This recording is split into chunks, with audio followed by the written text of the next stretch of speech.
totally tax-free £76,543.21 in tax-free cash to be won. Someone really has to win it, and it could be you.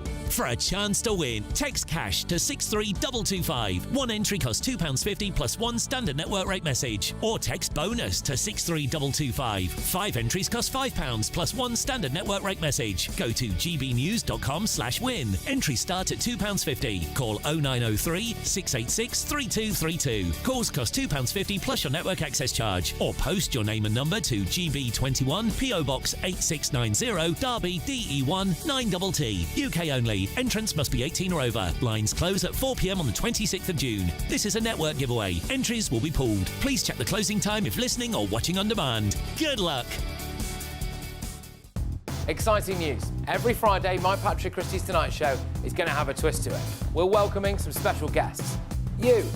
That's right, on Fridays I'm going to be doing my show in front of a live studio audience because this show is about you and what you have to say. It's going to be the same big debates, same big topics, same big opinions. But every Friday night at 9 p.m, you are invited to come on down to Patrick Christie's Tonight to be a part of the action. Only on GB News, the People's Channel, Britain's news channel. Some people enjoy lazy Sunday mornings, but not me. What's the truth of the matter? So that's a very live question. Would you support him if he waters down these plans? Before the spin sets in, I'll be getting to the truth. This is personal. No soft questions, no easy answers. It's one thing if the state has rules in this country. It's another thing whether the police and others actually police them. Setting the agenda and holding those in power to account. You can't really blame her if the system is set up this way. You will not want to miss it, trust me. The Camilla Tominey Show, Sundays from 9:30, only on GB News. I've been in Westminster for a long time, but I know that though power may be here, its effect on people's lives is across the whole of the country. We may be where rules are made, but it's where they're implemented that matters. Join me, Jacob Rees-Mogg, for forthright and frank discussion on where Britain has come from, where it's going, and where it will end up. That's State of the Nation, Monday to Thursday, 8 to 9 o'clock. Vox Populi, Vox Dei. As soon as it hits 11 and the headlines come in, Late Edition brings you the breaking news from all the front pages. because the news is going to happen. So get a head start today. Patrick Christie's Tonight, Late Edition. Alex Armstrong Tonight, Late Edition. From 11 o'clock every night. Only on GB News, the People's Channel, Britain's news channel. News is completely unique in the way that we interact with our viewers. Our audience aren't afraid to have their say. They want their voices heard now, and they've got a channel where that can happen. I find more and more as I'm wandering around, people come up to me and they say, "We saw you on television." I say, "Oh yes, on what?" "On GB News." Hello, are you the famous Sue? The whole crew hid me here now. We came to celebrate. It's our job to be the eyes and ears of the viewers. They are part of the GBNews family, and I'm pleased to say it's a very large family. And if people go to the time and trouble of listening and watching, then we've got to do a good job for them. Well, I'm here right in the epicentre of the protest. Here we go again. You just tuned in. Where have you been? It is raucous here tonight. That's what makes us the fearless champion of Britain.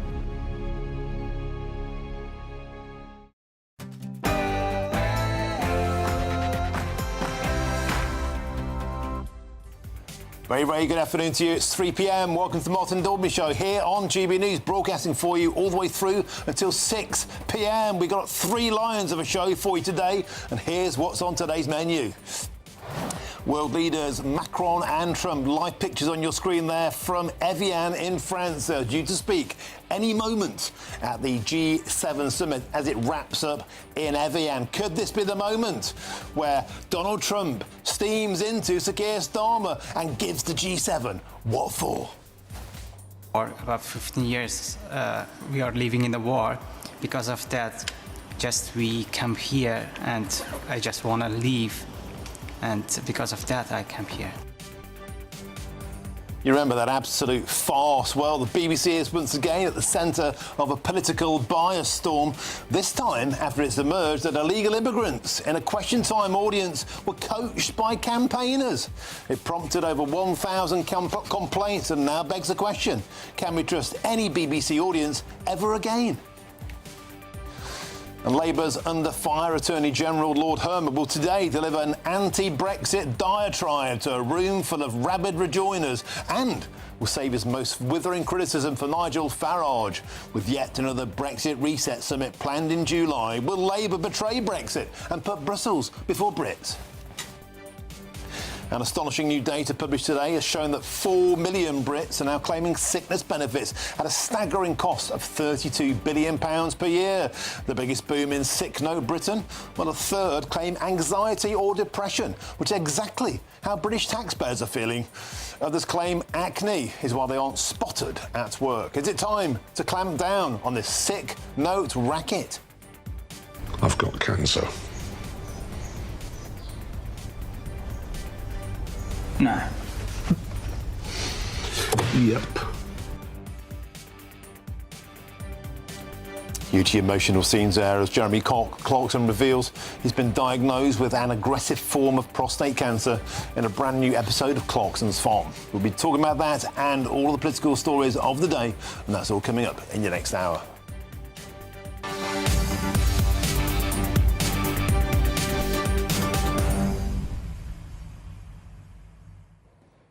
All eyes on Evian. The US President Donald Trump about to take to the lectern in a hugely anticipated speech. Do you remember the G7 last time? Donald Trump said that none of them knew what they were talking about. Do you remember the United Nations? He told everybody there, your countries are going to hell, and open borders is the cause. With that same topic very much in the firmament today, can we expect to see a withering assault on the G7? A final humiliation for Sir Keir Starmer, who's already left Evian, bottled it, and come back to Britain? This could be the speech of Donald Trump's lifetime. We're all gearing up in huge anticipation for that. That'll be any moment now. Stick with us here on GB News, of course, and all the build-up towards there's a football match tonight, I think. gbnews.com/your say is the way to get in touch. You'll scan the QR code on your screens now. But now here's your headlines with Tatiana Sanchez.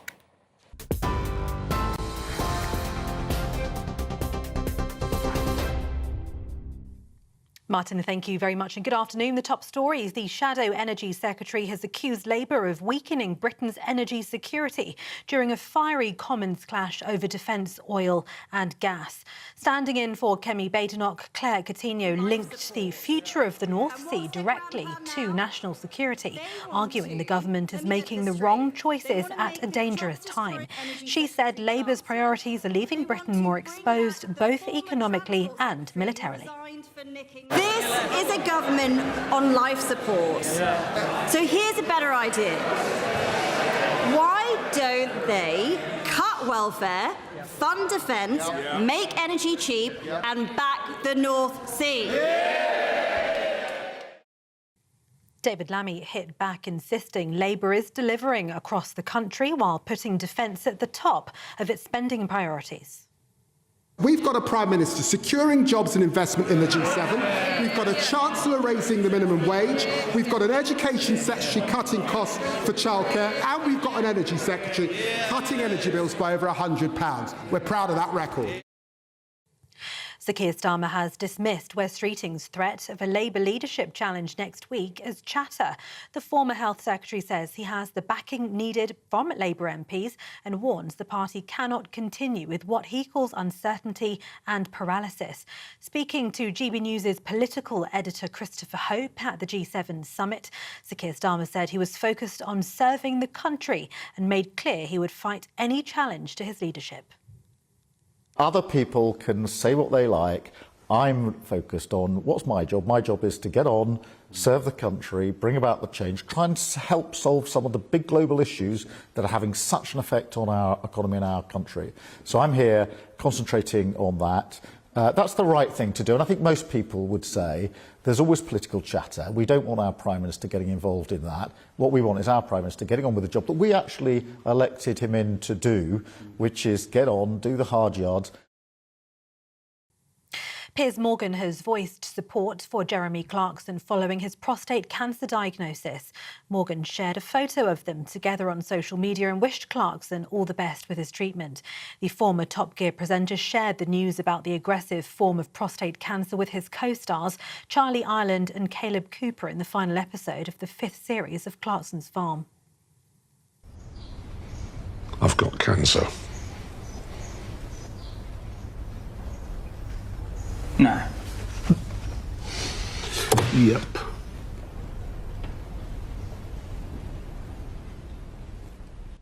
The 66-year-old says the cancer was caught early, and in a message to viewers, he says if the treatment is successful, he will see them for season 6. The diagnosis comes 2 years after he underwent a heart procedure following what he described as a sudden deterioration in his health.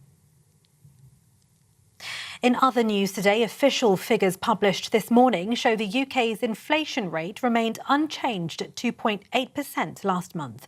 Analysts had expected that to increase.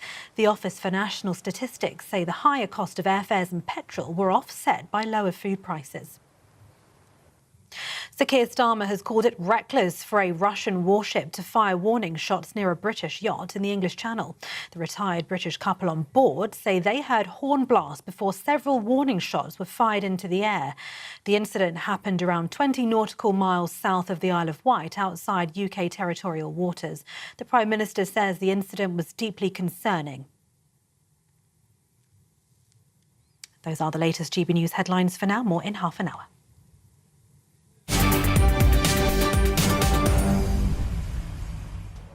Welcome back. Straight to Evian now. Donald Trump has taken to the lectern. OK, Donald Trump, we're just getting him up now. And of course, a huge speech, wherever you stand on the political spectrum, either huge anticipating this, or you are absolutely assuming the brace position here Donald Trump is with the leader of India. Shall we take a listen in? मिलजुल करके हमने जो target तय किए उसको पूरा करने के लिए भरपूर प्रयास कर रहे हैं और हम बहुत तेजी से आगे बढ़ रहे हैं. And we are also happy that our teams have also been working in close coordination and engagement, and they've been working towards achievement of the targets that we had set for ourselves last year. Excellency, Paschim Asia में शांति के जो प्रयास प्रगति हुई है, इसके लिए मैं आपका अभिनंदन करता हूं. Mr. President, I commend you for your leadership on the progress that has been made in the efforts to restore peace in West Asia. आपके इन प्रयासों के कारण पश्चिम एशिया में शांति की एक नई किरण नजर आ रही है और हम आशा करते हैं कि चिरस्थायी शांति बनेगी. Thanks to your efforts, Mr. President, new hope for peace and stability in the region has been rekindled, and I'm confident that this will lead to a long-standing peace in the region. Excellency, आप और हम सभी इस बात से सहमत हैं कि हॉर्मुज का खुला रहना एक वैश्विक अर्थव्यवस्था के लिए बहुत ही अनिवार्य है. Mr. President, you and I agree that keeping the Strait of Hormuz open is vital for the global economy. Excellency, हम हमेशा कहते रहे हैं कि फ्रीडम ऑफ नेविगेशन सुनिश्चित होना चाहिए और इस पर हम सब ने मिलकर के बल देना चाहिए. India has consistently emphasized the importance of ensuring freedom of navigation, and we should work together and place a particular emphasis on that. Excellency, आप जानते हैं कि मैरीटाइम ट्रेड की दुनिया में भारत के लाखों सी फेरर्स आज दुनिया के अलग अलग समुद्र में अपनी सेवाएं दे रहे हैं, विश्व की प्रगति में बहुत बड़ा योगदान दे रहे हैं और मैं समझता हूं कि उनकी सुरक्षा भी उतना ही महत्वपूर्ण है. Mr. President, you are aware across the world, Indian seafarers in hundreds of thousands are working and they're performing their duties across global maritime trade routes, including the Strait of Hormuz, and their safety is of utmost importance to us. Excellency, समझौते के लिए शांति के प्रयासों में आपने भरपूर प्रयास किया है. मुझे पूरा विश्वास है कि समझौते में सीफेरर की सुरक्षा भी सुनिश्चित होगी और उसको प्राथमिकता मिलेगी. Mr. President, you made tremendous efforts towards reaching this understanding and this agreement, and I'm confident that the issue of seafarers will receive the highest priority during the implementation of this agreement. Excellency, मैं फिर एक बार पश्चिम Asia में शांति बहाल कराने के आपके भरसक प्रयासों का मैं पूरी प्रशंसा करता हूं और आपका अभिनंदन करता हूं। Mr. President, once again, I deeply appreciate and I deeply commend your efforts in ensuring the restoration of peace and making efforts towards restoration of peace and stability in West Asia. Thank you very much. Thank you. Thank you. Friends, thank you. Any questions? Thank you, Mr. President. We just heard the Prime Minister praise your efforts, peace efforts in the Middle Thank East. you. Do you think you can carry the momentum from the Iran deal over to securing an end to the war in Ukraine? And can you tell us about your conversations with President Zelensky here at the G7? Well, I had very good talks with President Zelensky and with President Putin, and we'd like to see that one end. I ended 8 wars, and to be honest with you, I thought this would have been one of the easier ones, but they're not liking each other too much, and that makes it much more difficult. But we're working. I had 2 good conversations with President Zelensky and with President Putin. Will you let them build U.S. missiles or manufacture missiles, American missiles? They would like to be able to do that. We'll take a look at it. They have asked about it. How close are you to a U.S.-India trade deal? Very close. We've been there for a little while, and he's a very tough negotiator. He's one of the toughest, actually. So you look at this man. I'll give you a lesson. He's the most beautiful-looking man. He looks so nice. He's like an angel. But actually, he's as tough as he's a killer. I don't want to. He's a killer. He's as tough as they come. But he looks so good. So he gets you by surprise. But there's few people like this. People say he's such a nice man. I said no, he's very tough. He's a tough trader, and he loves the Indian people, but he also loves the USA. We had Howdy Modi in Houston, remember? And the stadium was full. Right, remember that? He did Namaste Trump in India. That was great. And we'll be going to India sometime in the future. President Trump, when will you go to India and how do you see Quad as well? This is a grouping that was started under your first term, and this is a grouping that all the 4 countries are looking forward to. Well, we had a great visit last time in India. We opened up that new stadium, and I think there were 300,000-400,000 people. It seated like about 150,000, and there were 250,000 outside, and there were 100,000 on the grass. That was, I don't know if that record's ever been broken, but I had a great time in India. Do you expect India to play any role in West Asia? I'm Siddhant from Say it. Do you expect India to play any role in West Asia? Yeah, I do. I think India plays a big role in everything. As long as he's the leader, India's going to play a big role. That India has a great friend in United States, in Washington, D.C., in White House, till the time you are president. But some of your decisions recently caused trouble, concern in India. How would you like to assure people of India? Well, I said it. As long as I'm president, we have a great. They have a great friend in the White House. And I don't know where there might have been trouble, but I don't think so. I can tell you, everyone here, they love India. They have tremendous respect for this man. Tremendous.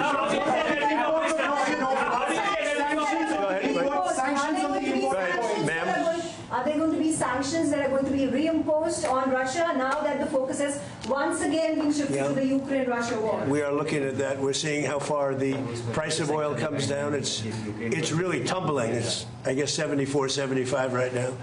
So it's down. It's soon going to be at the number that it was 4 months ago. It's pretty amazing. And on top of that, we will have an Iran without a nuclear weapon, which I can tell you the Prime Minister feels very strongly about that, too. What did Mr. President hear from European or G7 leaders?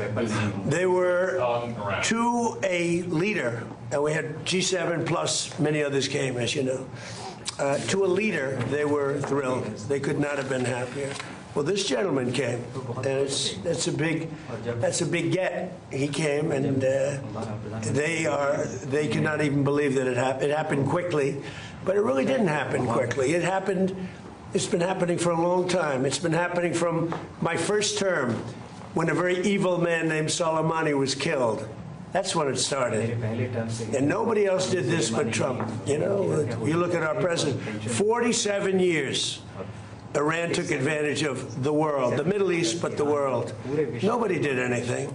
The Obama deal was one of the dumbest deals I've ever seen. It was a road to a nuclear weapon. My deal is a wall to a nuclear. You're not going to have it. It's a wall to a nuclear weapon. Minesweepers, do you want the Europeans to send minesweeper boats? Did you talk about We don't need them, but if they want to send them, I think it's good. Has anyone committed to helping out? Yes, all of them. All of them. Which nations? The ones that have that kind of equipment have. But every one of them have committed to being involved in some form. And at this point, do you feel that Vladimir Putin is more responsible for the ongoing conflict in Ukraine? Well, I don't want to comment on that because I'm trying to get it settled, and that doesn't make it easy.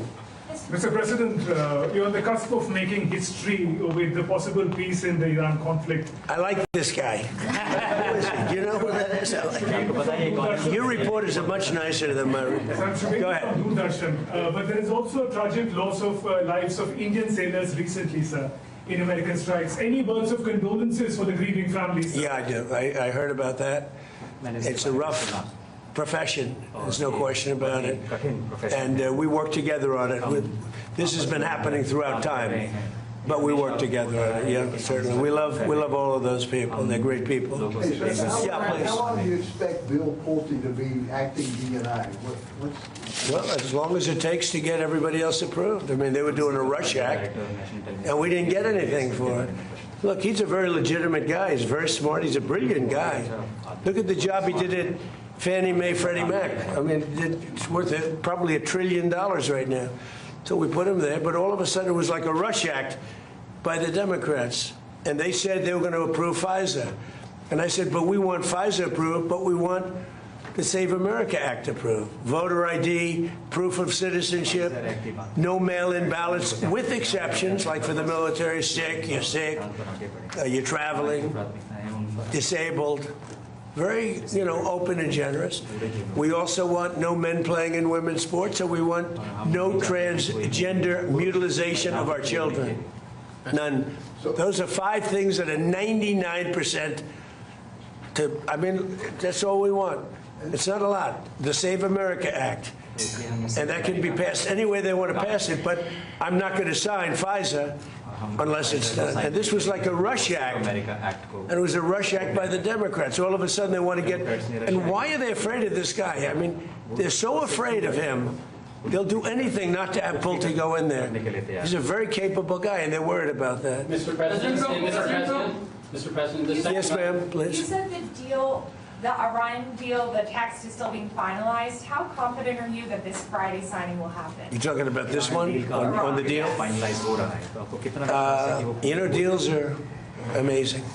I've done them all my life. I've gone into deals that were 100% and they don't happen. I've gone into deals that there was no chance of getting them done, and it happens, and they happen easily. So you never know with deals, do you? But you're going to find out pretty soon. I think it'll be done. They want to sign. They want to get back to a normal life. We hit them very hard. Don't forget, people talk about when this started. This didn't start 3-4 months ago. This started years ago when I took out Soleimani. That was a big event.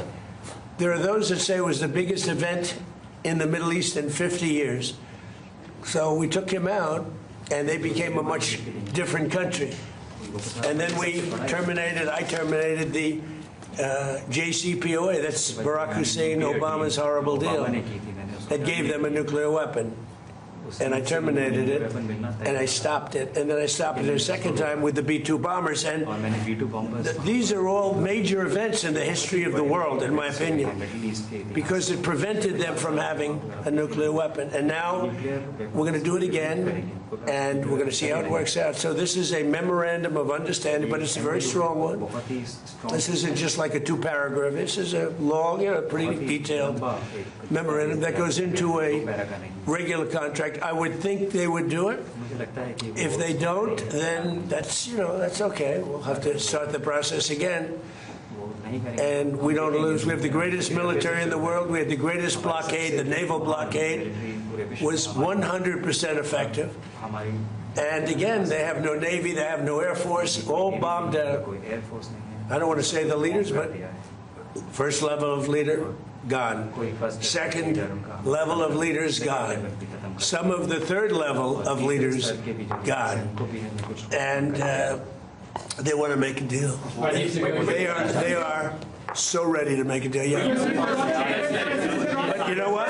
President Trump, the tense relationship between India and the United States. Sorry, I'm speeding. I won't. That's okay. Can you speak to the defense relationship between India and the United States? I think it's a great relationship. I can tell you this, without having a contract, we don't have a contract. You'd have to write contract. But if they were attacked, we would be there to help them. How is that? Is that a good statement? Okay, come here, man. If anybody attacks that man, we're going to be there. Now, if there's a new leader, I'm not sure about it. Okay. If there's a new leader, I don't know about that. But if they're attacked and he's the leader, we're going to be there to help. And we have, and I will say this, and everybody says it. I had a great meeting 3 weeks ago with President Xi of China. We have the strongest military in the world by far, and I built it in my first term, and we're using it in my second term, and they gave some of it away stupidly in Afghanistan, as you know, and they spent a lot on Ukraine, $350 billion, but we have the most powerful military in the world. You saw that with Venezuela, which was 48 minutes. And now our relationship with Venezuela is great. We've paid for the cost of the war 40 times, taking millions of barrels out. Venezuela's benefiting. We're benefiting. Venezuela's benefiting. And then we go to Iran, and really in the first week, militarily, we defeated Iran. Nobody thought that could be done. Yeah, please. Mr. President, do you want Israel to halt its military campaign? No, I want Israel to be able to protect himself, but I do want them to use good judgment. President Trump, we expect a highly skilled Indian professional to be getting more opportunities in the United States under your presidency. What does that mean? What? Well, highly skilled professionals to get more opportunities here in the U.S. Oh, yeah, sure. I mean, always. Yeah. We've always had tremendous relationships in terms of employment with India. Very talented people. You've seen European leaders interact very warmly with you at the summit. Do you think that they're coming around to your worldview? Well, I think they think I was right. I'm sort of always right. You know, when you get right down to it, I think they think I was right. They feel good. Now all of a sudden they all want to be involved. There's no reason to have them because it's pretty much over. But they all want to be involved. He'd be involved if I wanted, but we don't want to waste his time or his people. No, the European leaders. The meeting we had today was you know, just the leaders. I don't even say the European. The leaders that we had met with, in addition to the 7, we had quite a few come in. They all were willing to get involved. Thank you. Thank you. We had a great meeting on AI. We had all the top people here, and it was a great meeting. And as you know, we're building tremendous numbers of plants, but AI, we're building the biggest in the world. We're #1 in AI by a lot, and it was a very productive. Negotiations with Anthropic. He was here, going fine. I think it's going fine.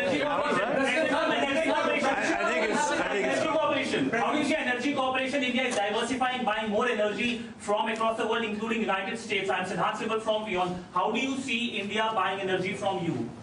India can do anything they want with us. We have the best relationship.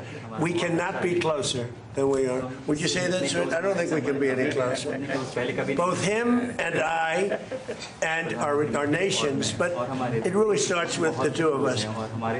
We cannot be closer. Thank you very much.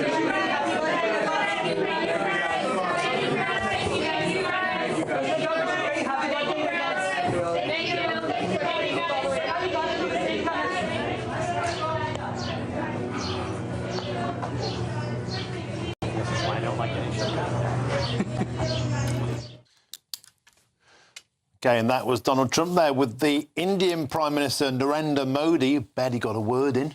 That's pretty normal at these events. Very constructive talks, we learned, with Zelensky and Putin. He referred to Narendra Modi, the Indian Premier, as very tough.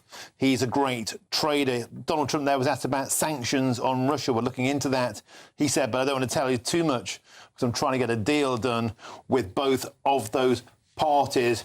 And he again repeated that line we've heard so often, 47 years, nobody did anything on Iran. Obama's deal was the dumbest deal in history, and then delivered a tantalising line. They are so ready to make a deal. In the first week, we defeated Iran militarily, but I want Israel to defend themselves, but I want them to use good judgment. Now, I think we are looking ahead now, the schedule moving forward. You can see on your screens there, a lectern. We believe that Donald Trump is now making his way towards that lectern, where Emmanuel Macron, of course the host in Evian, will also deliver the closing speeches to G7. And this, my friends, is where we may see fireworks. The hugely anticipated speech. I spoke to Chris Hope, our political editor from Evian earlier. The mood on the ground there is that Donald Trump is going to go into a frenzy about immigration. Uncontrolled immigration destroying the continent of Europe. We heard a taster of that at the United Nations last year. Could this be the moment where Donald Trump gives the G7 both barrels in their own backyard? Well, wait for that. I'm delighted to introduce my studio guests for this hour. Joined by the spokesperson for Republicans Overseas UK, Jennifer Ewing. Jennifer's been way too long. Welcome to Westminster. And it's Wednesday, so it's 3 hours of arguing with our senior political commentator, Nigel Nelson. I'm delighted to be joined, as I have been beautifully for the past 3 days. It is Catherine Forster. Let's start with you, Catherine. All eyes now on that lectern. We've been drooling at the prospect, well, I have, of this speech all week. This is the build-up. Everything before this has been child's play. Backroom deals about AI, we heard there. Deals about Ukraine, Putin, Zelensky. But now comes the finale. Yes, and things could go very wrong for us very quickly, couldn't they? So many topics, as you've said. Social media, the ban. We know that the tech bosses have had a meeting in Evian. The G7 collectively are actually calling for stricter controls and measures to keep children safe. Immigration, for sure. He's been utterly withering about this before, not just us, but other European countries. J.D. Vance, the same at the Munich Security Conference. That absolute bombshell that he dropped on Europe. But, you know, I don't know, because Donald Trump seems to be in a pretty positive frame of mind. He's walked out of 2 G7s before, as late as last year. We know that Emmanuel Macron has dangled, and he's taken him up on dinner at the Palace of Versailles with all the gold, not gold leaf, but proper gold. And of course, there's this memorandum of understanding due to be signed on Friday, then 60 days, but it sounds like everything crossed. The war with Iran may be coming to an end, which, of course, Donald Trump really wants to see, given that it sent bills spiralling here, but also back in America. And, you know, people haven't much liked it.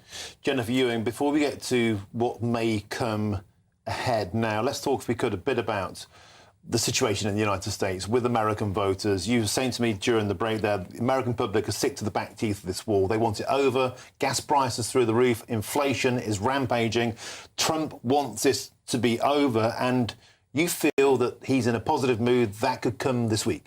I think so, and I think it has to be over if he's going to save his legacy.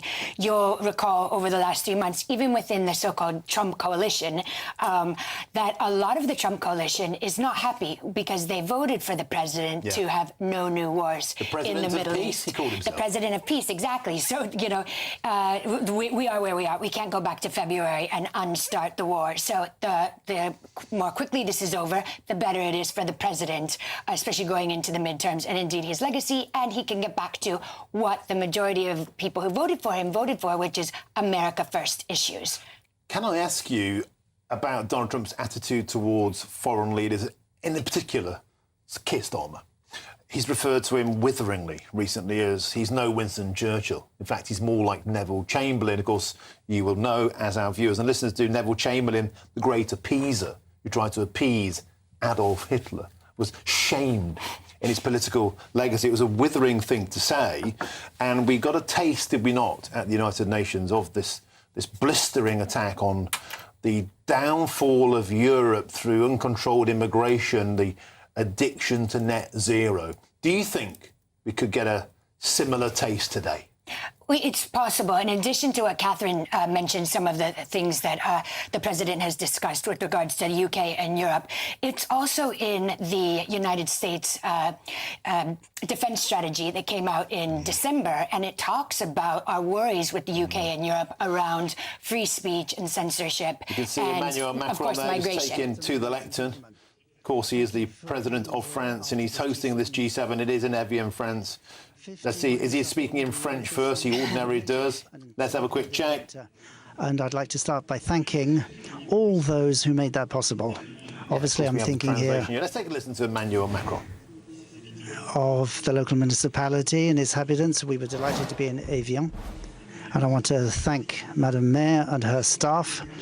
And in fact, all the municipalities that hosted the various parts of the event, the state services in the various regions of France that provided their effort under the prefect, and also the security forces, the military, the customs people, the civil security people, the care providers, the fire services, plus a large team of volunteers that made this possible. We were delighted and proud to host this G7 in Evian.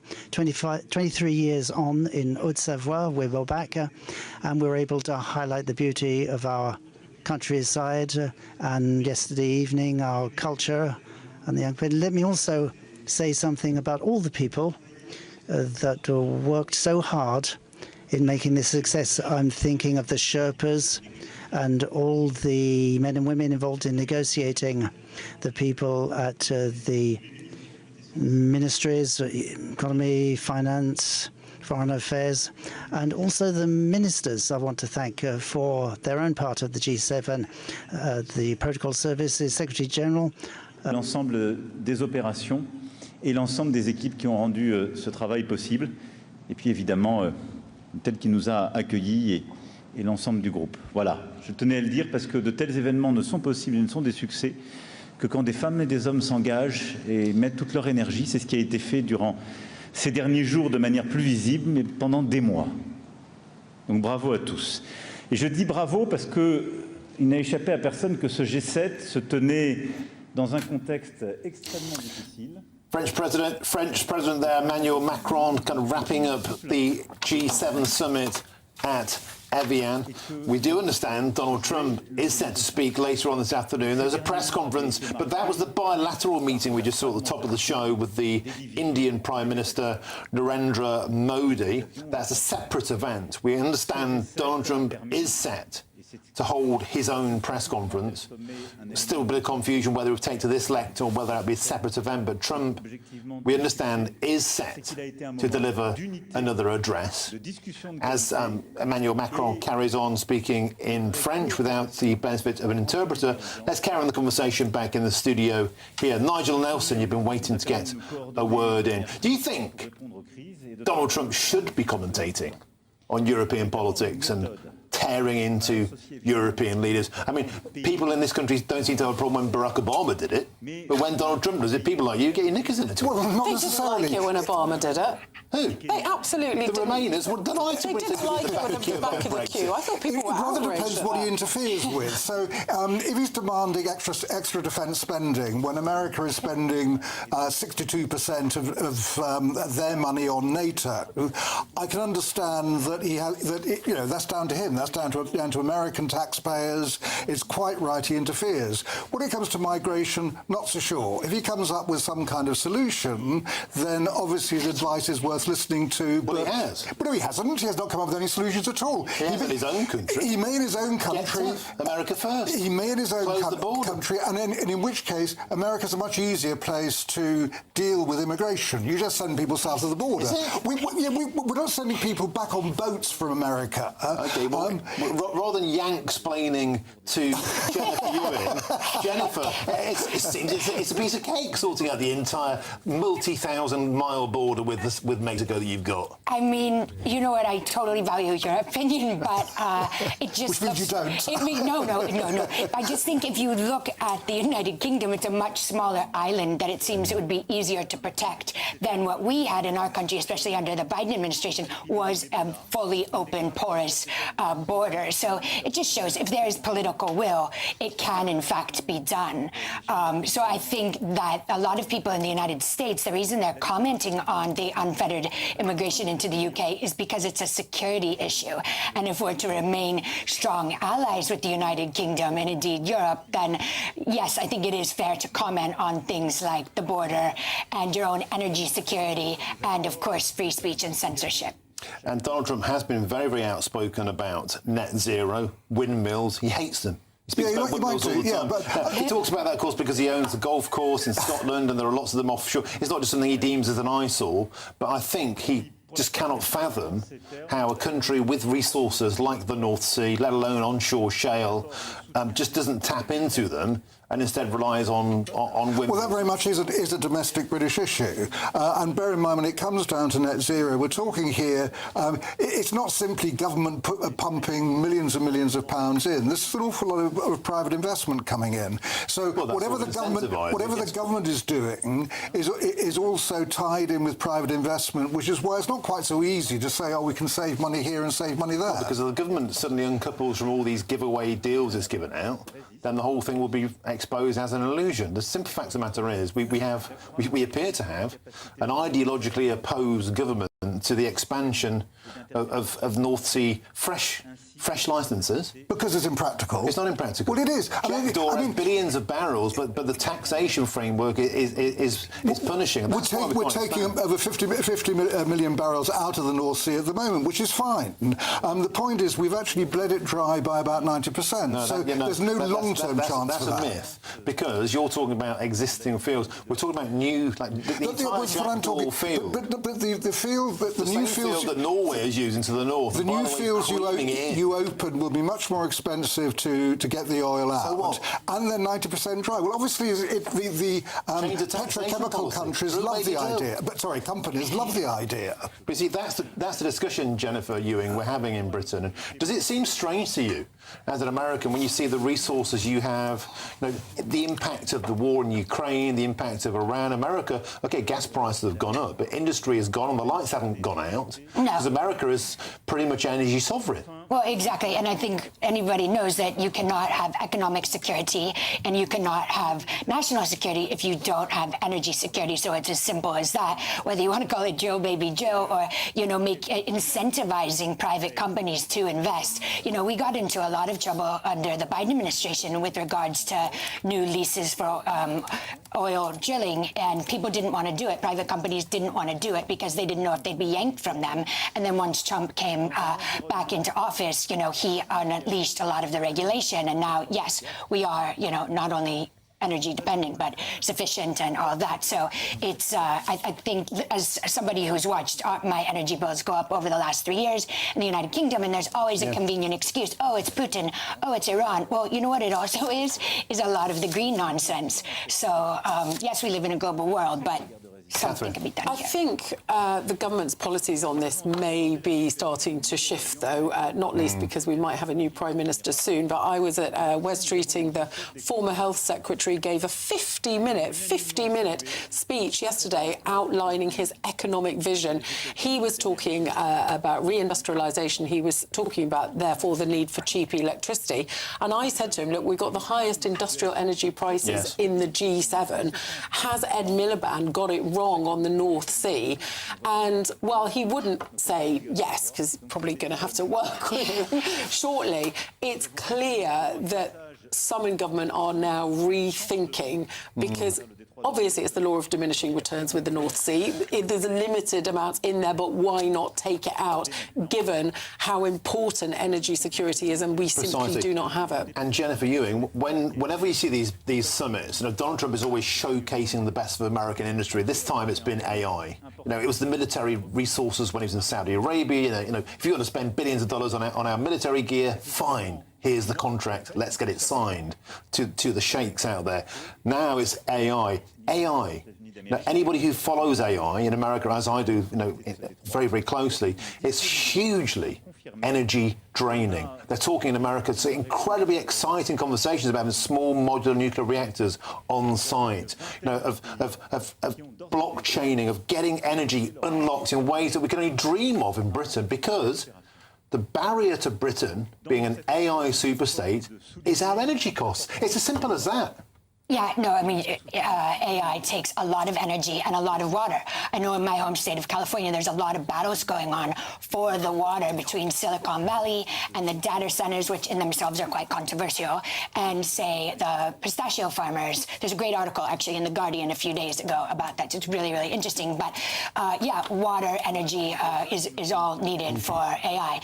So you have to figure out a way to exist with both of these. And the whole notion that we can power AI plants with windmills and solar panels. It's an absolute fantasy. No, but you can do it with nuclear reactors, like you pointed out. Absolutely. Just a quick update. We've just heard Donald Trump posted on Truth Social he is speaking imminently. So Donald Trump is in the building. He will emerge at some point. The headline, let's face it, Emmanuel Macron, the president of France, is meeting the warm-up act in his own country. The headline impact is Donald Trump. He will be speaking imminently. As we wait for Donald Trump, Nigel Nelson, let's pick up on that point. We have to have a serious conversation. The Conservatives have had an awakening. Hallelujah. Long overdue. They introduced the most punishing net zero targets in Britain's history, but they've cast them to one side because they realise it's kryptonite at the ballot box. It's kryptonite in people's pay packets. It's kryptonite for people's bills. When are the Labour Party going to wake up and smell the Well, they've started weakening some of the targets too. I mean, I think that we're not going to get to net zero as planned. I mean, it's as simple as that. But why should we try? Well, the reason we should try is because that is the direction of travel in the rest of the world. It's good for economic growth. China, so India, actually, are booming. Take China. Africa. What China argues is renewables are booming in China. Yeah, because they're selling them to us, and they're making them with huge amounts of fossil fuels. Yeah, but the whole point that China makes is that a small change in China towards green energy means much more to the world than a big change in a small country like ours. So they are moving there, but they obviously have different circumstances. So on the basis of that, that's where economic growth comes from, and more importantly, as Jennifer mentioned, energy security. If we can produce our own energy here on British land, it'll save buying it in later. But Nigel, you can't store the power on any scale that's going to be cost effective. You can't. When it's windy, when it's too windy, they turn the wind turbines off because it overloads the national grid. You know, when it's not windy, they're useless. When there's clouds, you get them quite a lot in Britain. Solar panels are useless. You can't store it when we need it, and we don't get the energy when we need it most in the winter or at the night time. It's a solution. But you're talking about now. Doesn't exist. You're talking about now rather than the future. So in the future, we will be able to store it because that's what is being worked on. Batteries that can power towns. Yeah, that's a fantasy. No, it's not a fantasy. The whole thing is, but it does require huge technological development. I mean, take for instance the cost to actually ordinary people. Heat pumps will cost you 13,000. Exactly, 13,000. Whereas a gas boiler would cost you $3,000. Well, what's got to happen? Them and tumble dryers and even towels. I don't think he actually said that, but anyway. But what you need to do is make heat pumps more expensive and more attractive to the consumer. So, yes, I agree with you. What you need to do is persuade people to go for these kind of things rather than try and force it on them. What you could do, though, Jennifer, is what Donald Trump did and just let the market decide. End the subsidies to the green energy sector and watch and see if they survive. If green energy is as cheap and as viable as we're told all the time by the political class, great, bring it on. But it isn't working in Britain. No, absolutely. And that, always let the market decide. The market will decide whatever the best product is. That's why a lot of these, when a lot of the electric cars were forced on people in the US, the Chevy Bolt and some of these other ones that required subsidies, nobody wanted them and they were huge failures. Yet Tesla is an amazing success, right? So it just shows if you build a product and even if it's green and helpful and, uses electricity, then people will want to buy it. So if they can come up with a heat pump that does not take 4 hours to dry a towel, then I'm sure people will buy it. But right now it doesn't, so you're actually using more energy. One of the funniest things I saw in California, I was there last summer, was obviously a Tesla that was owned by somebody who was a Democrat, had a bumper sticker, "I bought this Tesla before Elon Musk was a fascist."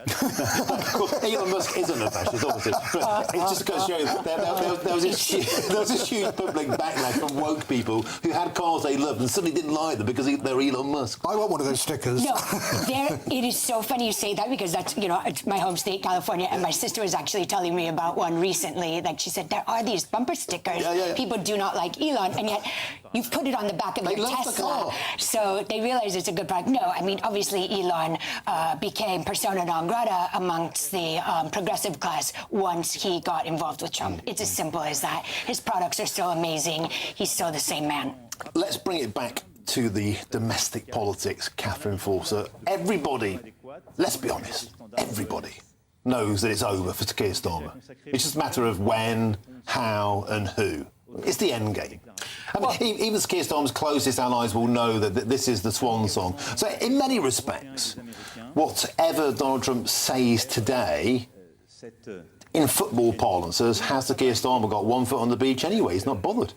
Well, quite possibly. Our political editor, Chris Hope, who interviewed him very early this morning, was saying that he seemed quite relaxed. Of course, he's saying that he's not going anywhere, but he would say that, wouldn't he? I mean, he absolutely would say that. But as he has pointed out, if the Labour Party changes the leader, as looks almost inevitable, let's face it, at this point, the same problems remain.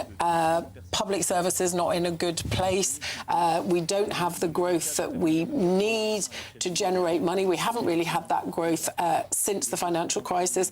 People feel that they're paying a lot of money in tax and things are not getting better. So you might get somebody like Andy Burnham, maybe, very good at talking, more charismatic, more popular. But of course, it's much easier to be popular as Mayor of Greater Manchester than it is when you are Prime Minister. And even his popularity ratings are falling now because we've seen some of his changes in position. So whoever comes in could find themselves pretty unpopular as well fairly quickly. Let's get this conversation onto immigration now, a topic we're very, very anticipatory of. Jennifer Ewing will be on today's menu in Evian. Earlier on, Chris Hope sat down with the Prime Minister in Evian and said to him, when are you going to stop the small boats? It greatly matters to our viewers and listeners. And Keir Starmer said, I get it. We're doing exactly what we can. We're applying all the pressure possible. Breaking news at the moment on GBNews.com. Hundreds of riot officers deployed to French beaches to track down illegal migrants and stop small boat crossings. When we look at the situation on our borders, and then when you look at the situation on your borders, and by the way, I had a quick check, the land border between the United States and Mexico is 2,000 miles long. So it's quite a lot of policing. And we have a small length of coast, yet we seem completely incapable of defending it. What do Americans make of that? Political will or lack thereof. I mean, it's very clear on the same country, the same border, under Biden, by any estimates, 10, 15, 20 million illegal people crossed into the United States. And then when Trump got into office, the border reclosed again. So it's the same border, it's the same border. Problem. Exactly. So it's political will. And, here in the United Kingdom, where people have voted, whether it be for Brexit or whether it be, how well parties like Reform are doing in the polls. It shows very much that there is a political desire to have controlled borders. It doesn't mean stop all immigration, but certainly illegal and certainly little, inflatable rafts coming over with just fighting age men, as it's called. It doesn't look like it's a bunch of families, escaping. So I think people rightly are very suspicious. And over the last 20 years or so that I've lived here, you don't often see the US really covering stories in the UK unless it's a royal family story or Wimbledon. But that really has changed in the last year or so, both with the grooming and, of course, with the immigration and then free speech. And I wonder how much that conversation is due to social media.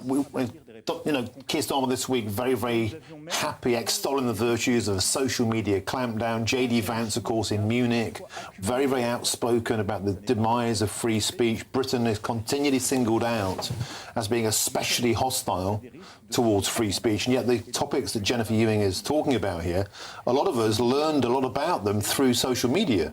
The grooming, the rape gang testimonies that were released, that were retweeted by Elon Musk, had millions and millions and millions of grotesque passages, which the authorities and the mainstream media in Britain have basically hushed up. And I wonder, again, we're about to see Donald Trump take the stage for joining us on the show. Emmanuel Macron here is saying G7 is a moment of unity. Well, it might be at the moment. It might not be in a minute when Donald Trump takes the stage. But continually, America seems to be the brunt. Social media companies are owned by the Americans. I mean, Donald Trump might not be happy about the fact that Britain is now clamping down on them. But the idea is to protect children, isn't it? And we're not talking about a clampdown on free speech. We're talking about protecting children. I don't think the social media ban will work. My objection to it is not to do with free speech. It's just I think we should be studying the experiment that's going on in Australia before deciding ourselves if it can work. Well, I mean, we didn't wait for any results from Australia, and we've gone for Australia Plus. Why? It does seem like censorship. That's why I'm against it, because I don't think it's going to work. But I have no ideological opposition to it. It's not a free speech issue. Catherine? I think the reason that this has happened on Monday is because there's a by-election tomorrow, and the Prime Minister is very well aware that he might be booted out of office in the coming days and weeks. He knows that this is a popular measure. On the face of it, it is very popular with parents now. We know there's all sorts of problems with implementation, and we know children are very savvy at getting round these things. But I think this is why they've rushed it out now in a bid to look busy, to say, look, we're getting on with governing. And, of course, we all want our children to be safe. And look, we as GB News, as a broadcaster, print media, the newspapers, etc., have got to be very, very careful what we put out, because we are treated as publishers of content. Because the tech bros are not, the social media giants do not have those constraints, they should be policing themselves and taking down harmful content, but they have failed to regulate themselves. I was in a Home Office briefing a couple of weeks ago. I cannot begin to tell you some of the things I heard about the most horrific grooming and exploitation and unspeakable things that have been done to children through the medium of social media. And the tech bros have simply, many people will say, and I speak this as a parent myself, not done enough to keep their own house in order. Bear in mind, these are some of the richest companies in the world, richer than many, many countries. Don't tell me that they don't have the means to do this. And yet, when we go back in time to 2013, it was the same panic. It was a different problem. It was pornography. It was the issue of the day then. And David Cameron decided to try and turn off the internet.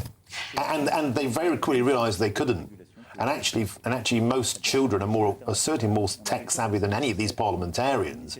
And so I wonder, Jennifer Ewing, if this is the battle that's almost impossible to win for governments against tech companies who will simply say, well, we can't possibly police everything on our platforms. It's literally an impossible task. Well, exactly, and I think anyone that's still arguing this is about the children is missing the point here. This is about asking adults to prove that they are old enough to use social media before they communicate. That is, in fact, a free speech violation, the way the laws stand right now. So, I don't know, when I was growing up and my parents didn't want me watching certain movies, they walked down to the local video store and put a note saying, do not rent even PG or certainly not R-rated movies to my children on our family account, right? Or we didn't have televisions in our room, right? So there are a lot of parents that are able to control it, like they monitor what's going on with their kid's phone and that sort of thing. So again, this is a very, very slippery slope that everybody should be concerned about, because they're not trying to protect the children. They're trying to prevent what we can see as adults, just like the Online Safety Act. It's like saying that when the Department of Work and Pensions was looking inside of people's bank accounts, accounts to see if somebody had been cheating on their benefits. They're not going after the guy who might have spent his benefit money on alcohol or cigarettes versus diapers or groceries. They're waiting to go after one of us and see what we spend our money on that they don't approve of, whether they tie it to net zero or something else. This is all about free speech. And a lot of people certainly do believe that this is a government with a penchant for lockdowns, be it COVID lockdowns or free speech lockdowns. And, there is a whiff of authoritarianism about this government in many people's eyes. But look, just to quickly bring you up to speed if you're joining us, it's just 5 to 4 now. You can see Emmanuel Macron, the French president there, delivering a headline address at the closing of the G7 summit in Evian in France. He's delivering in French. That's why we're speaking over him. We're not being rude to our beloved French colleague over the channel there. We can listen into a bit. I believe now we do have some translation. Just to let you know that we are anticipating the headline act. Donald Trump is set to follow soon. Let's take a little listen in the name of the Entente Cordiale. Via the appropriate ministerial formats to finalise certain points like the one I've just mentioned on digital. But a lot of progress has been made. I would say historic progress in these areas that I've listed, and very serious progress in the days that we've spent here. And I wanted to report on that. I'll now take questions. Thank you very much.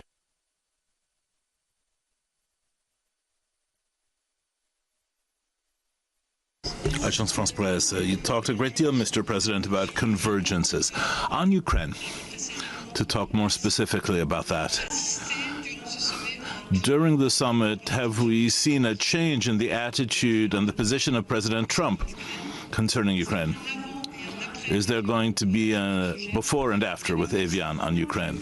And have you also convinced him that negotiation with Russia should begin on the front line and not with territorial concessions on Donbass, which we cannot find in the joint declaration of the 7 leaders? And are you sure you can actually trust President Trump to the extent that he arrived here threatening France with new tariffs on French wines? Right. 3 things. First of all, the text that we endorse is much stronger than what you said. It recognizes the integrity of Ukrainian territory and says exactly what we have been supporting, all 7 of us. It's not up to us to say where this discussion on territory begins. We've always said that. If we were in Ukraine's position, we would not endure that somebody else made that decision for us, and that's what we've endorsed. It's the Ukrainians who will discuss their territory. But President Trump has also very clearly said that we need to take a much harder line, and the territory needs to go back to Ukraine, and he's right about that. So we support the integrity of Ukrainian territory, and that is the G7 position. Then we didn't talk, if you look at the G7 text, about the turning point. We've been in a situation for months where the United States have taken an initiative which we welcome and said, well, we are going to negotiate with Russia because we, United States of America, consider we can make peace with Russia. And here I really want to welcome the United States commitment. There were discussions about Russia, and what answer did we have? Nothing has come back from Russia. We Europeans are getting organized and make commitments to discuss things with Russia. Nothing happens. President Zelensky said, I will also make a new commitment. I will make discussions. I'm even ready for President Putin to come here for us to discuss things. He didn't come. Or at least you have to sign your surrender at the bottom of the page. So President Trump, like the rest of us, have simply taken note that there is no serious will on Russia's side today for peace. And so I don't know if I can say there's a before and an after. We'll see that on the basis of the facts that transpire after Evian. But what I can say is there was a during. There was an Evian moment, certainly concerning Ukraine. And that moment, we all heard the state of the situation described by President Zelensky with great respect. We all saw that Ukraine has been resisting much better than people thought, and that Russia is in a difficult situation, and that we all said we're going to increase our support to Ukraine. We all said we're going to step up pressure on Russia, and we all said we must follow that path. And that is a true change. It's a true change as against what we've seen in recent months. Not on the European side, but on the part of the members of the G7 and all of those who are called upon to support Ukraine. So yes, I am firmly convinced that this Evian summit is a deep change in approach. A will Europeans to support Ukraine, a shared will to go forward on this matter. And in terms of military support for defense systems and long-range capacities, that's a fact of key importance. Now, your question on trust. I've always trusted President Trump. I've always said things to him when we've had disagreements. We have said we disagree. But when he has made commitments to us, he's always done what he said he would do. And today, the United States of America have made a commitment. That's very important. The article said that tariffs might reappear, or I can only tell you one thing. I had a bilateral discussion at the beginning of this summit, and the discussion was very clear and respectful between us, and that discussion allowed us to note that there was work for both of us to do together on all tariff-related relations so as to improve the situation. So what does that mean? Europe has just finalized its agreement on the text that was negotiated a year ago. That's an element of stability. If there are points that continue to give rise to difficulty on one side or the other, we will work together. But in no case, between partners, should we see tariffs imposed and instability imposed. So I think I can say that, yes, this G7 has allowed us in a very simple and clear way to have a very specific discussion of points that might have been misunderstandings and to develop cooperation mechanisms together, which is entirely positive.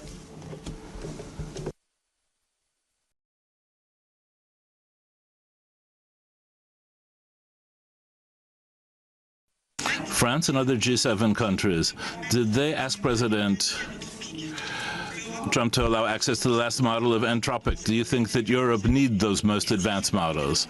And if I can come back to Ukraine quickly, you said to the Ukrainian president yesterday that they'd had difficult discussions with the American president on Monday evening. Why was that so? And can you tell us a bit more about that? Well, yes, I can tell you. We had discussions that allowed us to resynchronize our reading of the situation. We were very frank with one another. I think it was very useful and fruitful because we endorsed something in the G7 that was a true step forward. And I'm very happy with the exchanges we had, the exchanges we also had with President Zelensky. And you know that there may have been doubts and disagreements. And for over a year now, we've had a situation where this was really the case. When we met a year ago, the last G7, the position was very different. And we have made things change. How was that? Europeans with our other partners, Canada, Japan, Australia, New Zealand, Korea, we put together this coalition of the willing to say that we would put forth security guarantees. And we stayed by the Ukrainian side at all times, and the Ukrainians obtained good results. And the United States, together with us, had a look at what the situation now was. The awareness that we need to be together, the refusal, as I said to your colleague, on Russia's side to have a sincere discussion, which made it impossible to go forward. These are bases for discussion which are not acceptable. And so that allowed us to have all the discussions that we had at the G7 and with President Zelensky. And at the end, this was a resynchronization, a reconvergence, cooperation on all sides in our approach to Ukraine and in the decisions which we have made and which are... Yes, President Macron there, French president, of course, speaking in Evian, France. The summit G7 drawing to a close. This is the final question and answer session with the media. Telling, I thought, how the very first question was about Donald Trump, the man who is about, we understand, to take to the stage to deliver his final address. Donald Trump has announced on Truth Social that he is speaking today. There was a bilateral meeting before this speech from Macron with the Indian Premier, Narendra Modi, but that was just a bilateral. Now the main event we are waiting on. What do we learn from Emmanuel Macron here? Will there be an update on the situation on Ukraine? And the first question from the French media, can you trust Donald Trump? Because when he came to France, he was threatening tariffs on French wine. So Donald Trump went to France with a tariff under his belt on French wine. So going in there with an iron fist, Emmanuel Macron said, yes, I've always trusted President Trump, he says. And I believe he said there was an Evian moment, whatever that means, on Ukraine. But apparently he said Zelensky was happy for Putin to go to Evian and sign a peace deal, but he didn't come. And he did say, it seems then there is no appetite for peace from Vladimir Putin at the moment. Catherine Fawcett, as we wait for Donald Trump to take the stage, are we really learning that much from Emmanuel Macron here? Has it just been another, once again, an international G7 talking shop? Well, I think that European leaders do feel that there has been a shift in America's position. We heard when he was speaking to Modi a little bit earlier, he was asked by a journalist if Putin was more to blame, and he said, I don't want to get into it because I'm trying to get this settled. But look, they weren't expecting to be able to put out a joint statement at the end because they didn't expect to be able to agree, and yet they have. They've put out a joint statement talking about continued support of Ukraine. Chancellor Merz of Germany has said they are as strong as seldom before. It does feel, I think, like Donald Trump is looking more favourably on Ukraine, and I think that is a shift.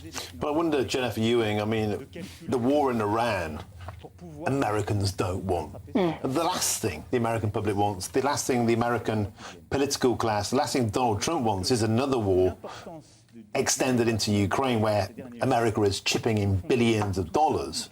And as he said, Donald Trump himself said during that bilateral agreement, he said, I don't want to comment too much on the situation in Ukraine because I'm hoping to do a deal. And I want to put the question to you again. Do these summits just seem like chummy debating moments between European leaders who actually are impotent? They don't do anything on the world stage in terms of ending wars. The man who's about to take the stage seems to be the one who's putting all the levers. I would agree with that, and I think that unless the Europeans can come to the table or make an announcement today saying, you know what, we've taken the United States' advice, and yes, we're upping all of our defense spending and we're upping whatever we see fit to do for Ukraine, I don't really see any breaking news out of this. With regards to comparing the Ukraine war to the Iran war, I'd say America has even less interest, unless, of course, you ask Democrats, and you'll be aware of news that came out in the last week about some Ukrainian biolabs. So there's all sorts of suspicious stuff that is now coming out. You can check that. So the Democrats very much would be happily see the United States carry on in Ukraine. But I think overall, Republicans that might before have thought it was okay think this is Europe's war. It has nothing to do with us. Russia is not a threat to the United States of America. And I wonder, Nigel Nelson, if a lot of our viewers and listeners, they groan at the prospect of yet another commitment, another giveaway to the war in Ukraine, when yesterday a Russian warship was firing off salvos in the Channel. Yes. I mean, my point is we can't defend our own country. No, we have a defence minister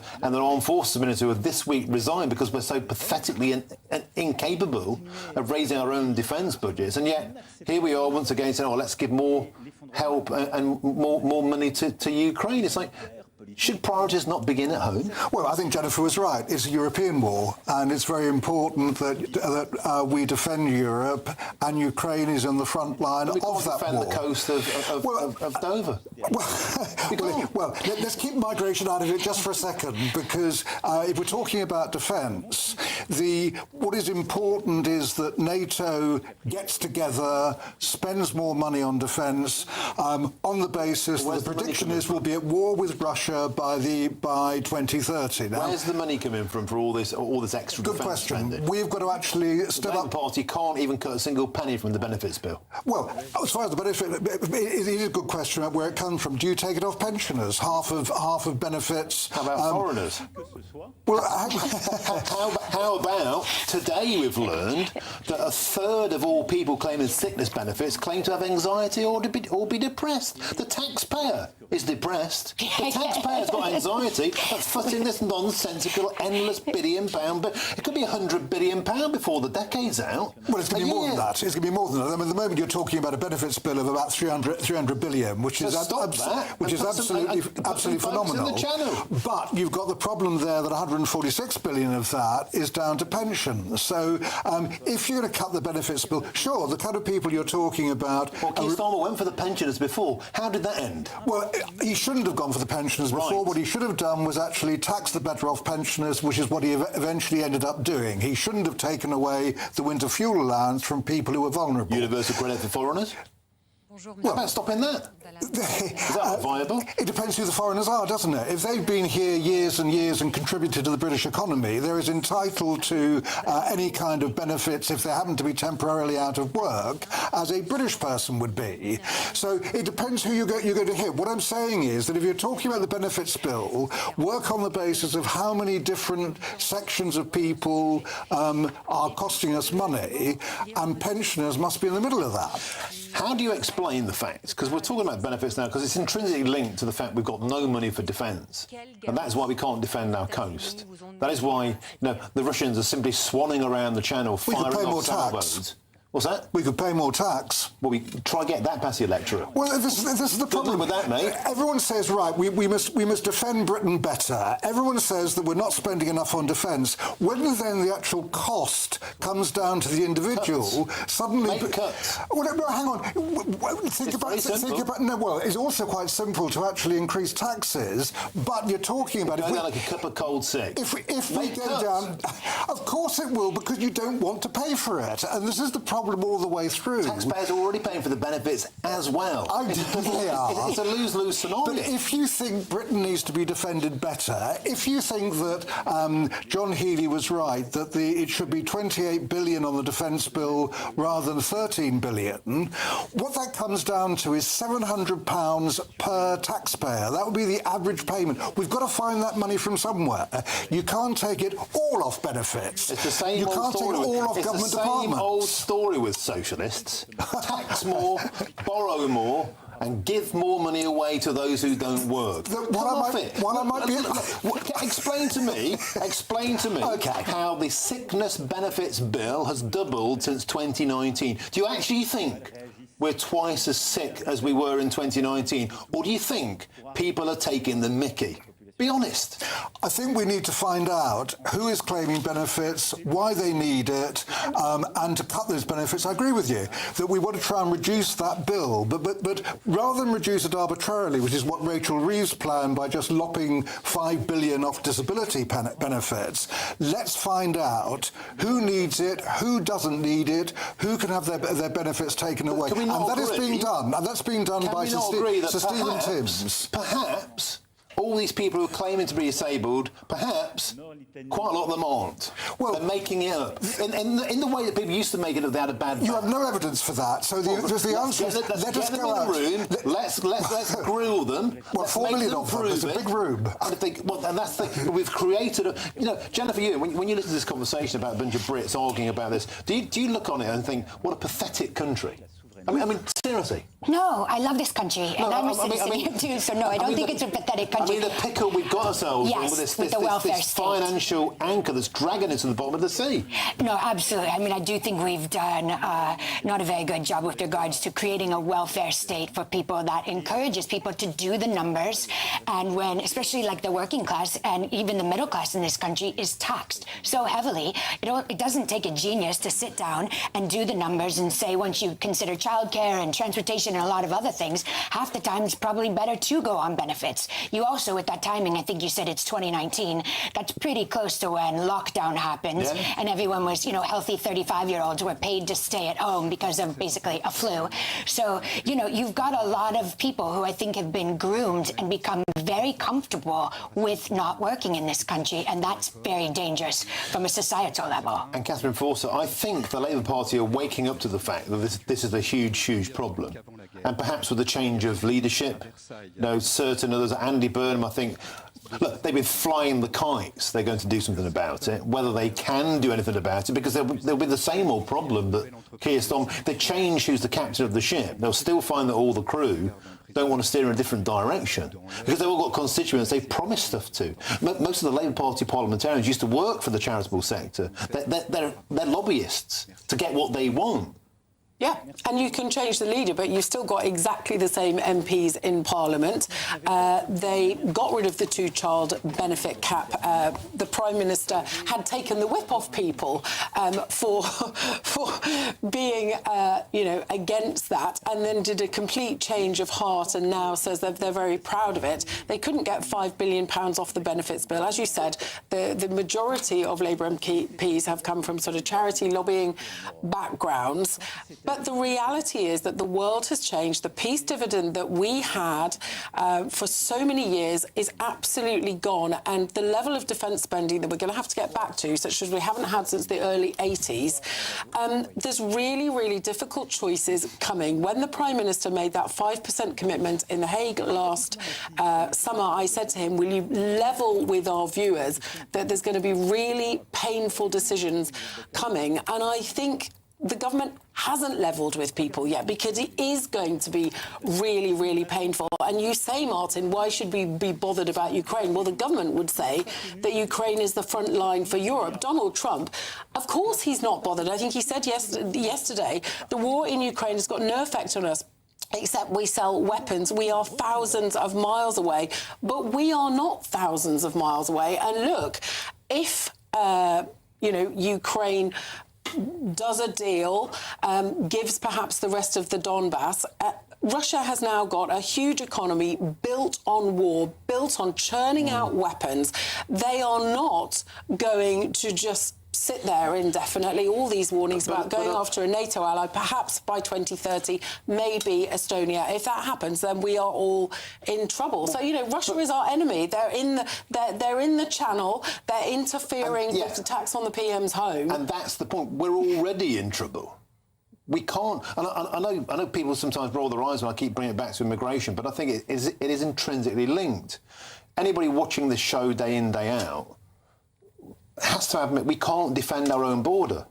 Our seaborne border with France is a border, and we are patently and provably failing to defend it across multiple parliaments, a plague on all their houses. And so our viewers and listeners, and they have a valid point too, a lot of people care about Ukraine, of course. A lot of people care about British sovereignty and British safety.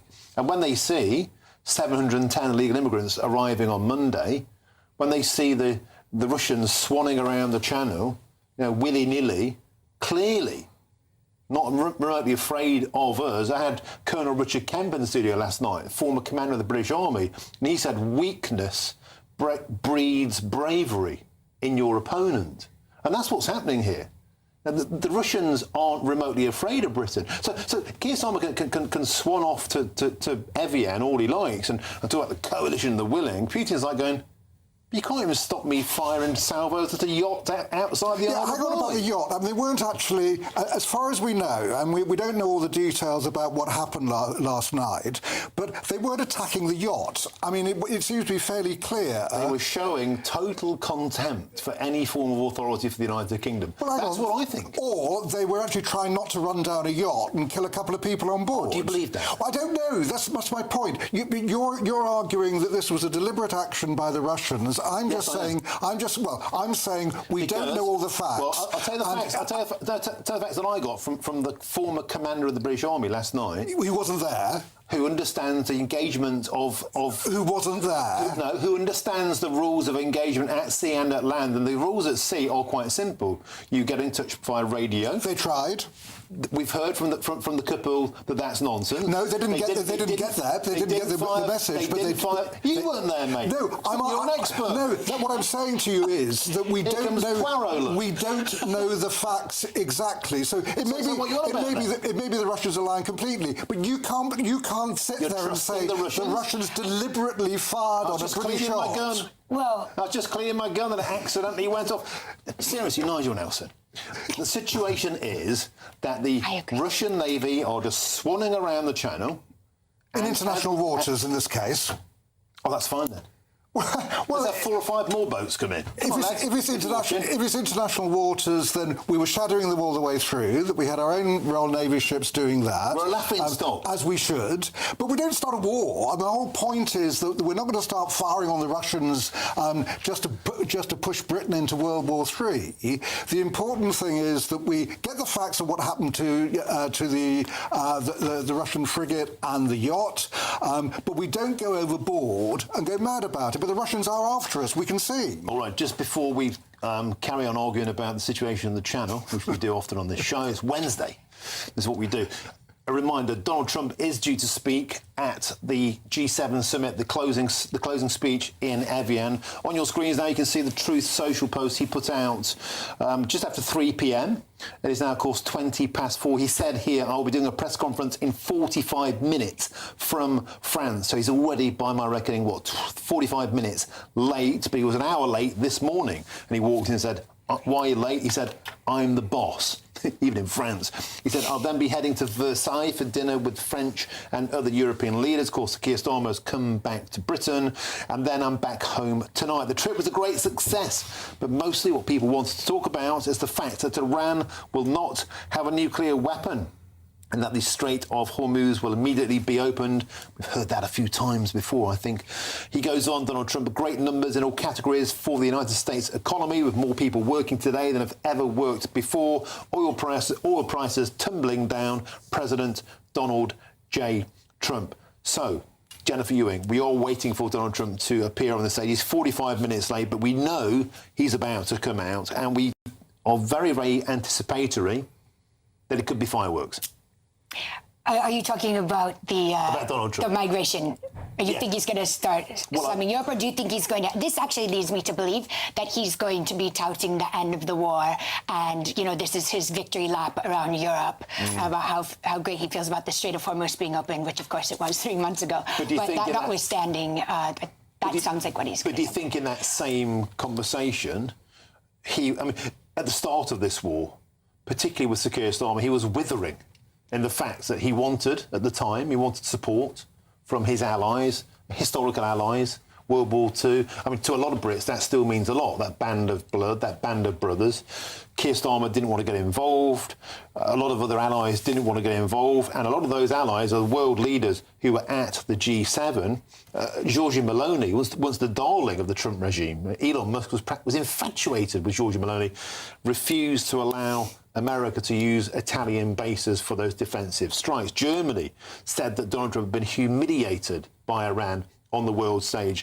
Keir Starmer provably didn't allow Diego Garcia to be used.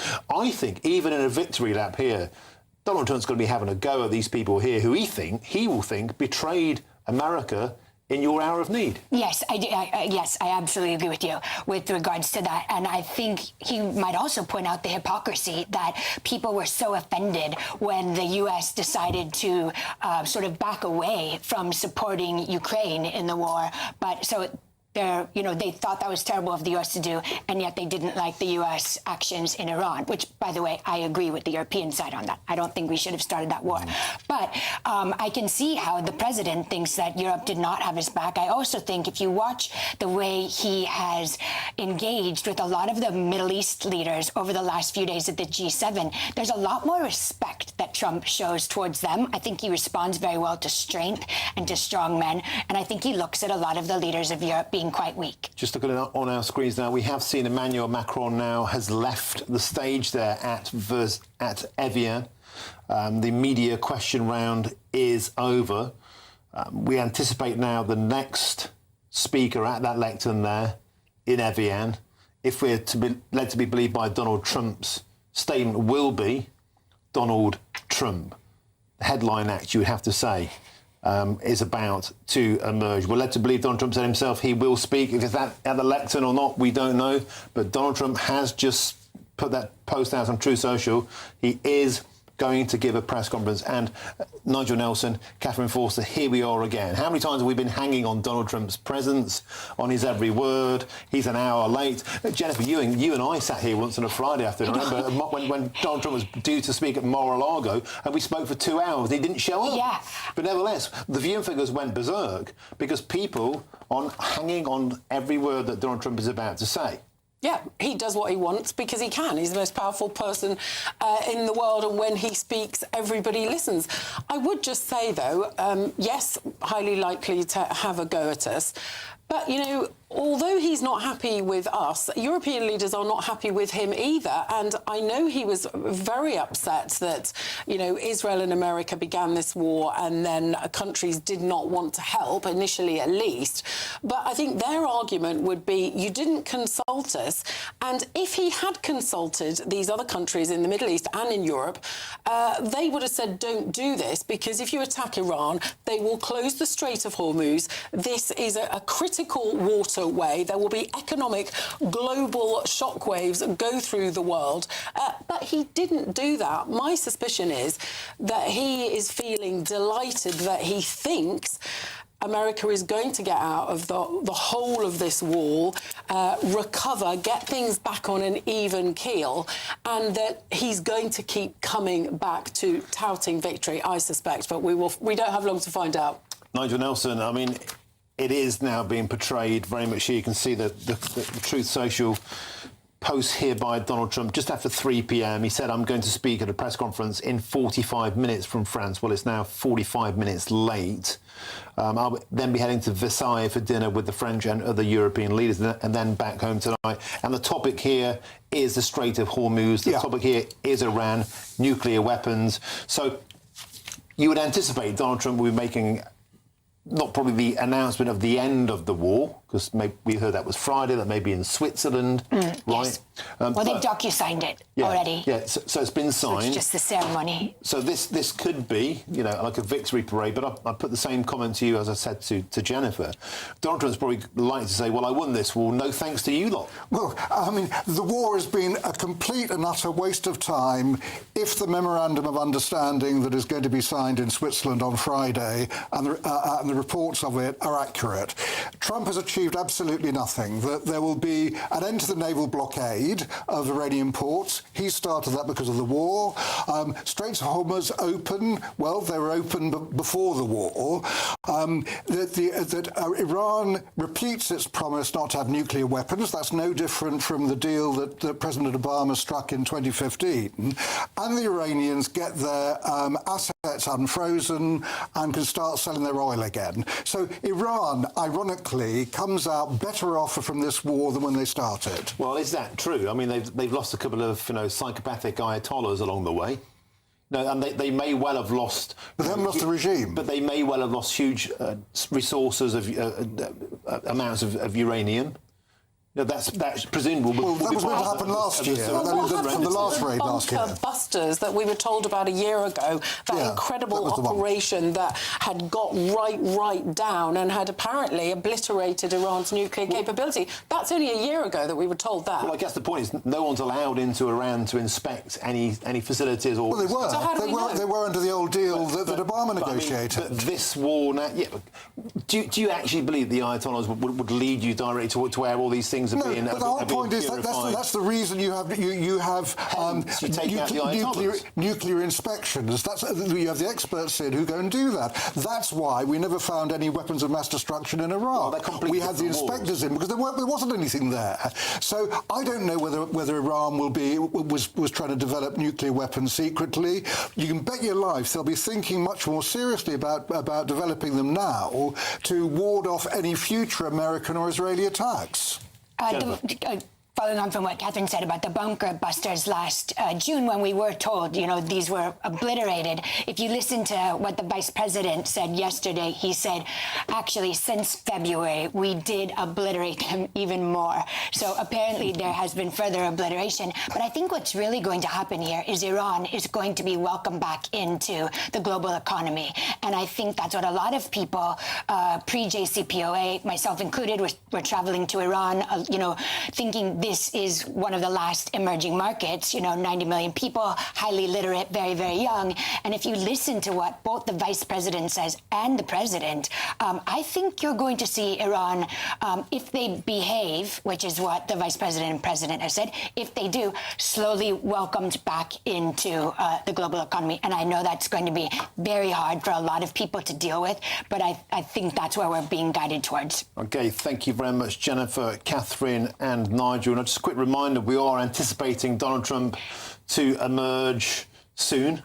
How long's a piece of string with Donald Trump? But he has said on his own Truth Social page, about an hour and a half ago, he'll be on in 45 minutes late, but he is set to speak. So, of course, we are waiting with bated breath for the leader of the free world to show. Now, what does this mean for Europe? Because today, Lord Hermer, the Attorney General, of course, Labour's Attorney General, is holding a meeting as we speak in Westminster, trying to whip up the rejoiners. What does this mean for the future of Europe? Let's now bring in my next guest. That's the leader of Rejoin EU Party, Richard Morley. Richard, welcome to the show. It's a pleasure to have your company, if you are there, sir. My question to you, Richard, is quite simple. We're seeing Donald Trump about to speak in Evian, in Europe, but does the whole conflict in Ukraine prove that the European leaders have been about as useful as a chocolate teapot?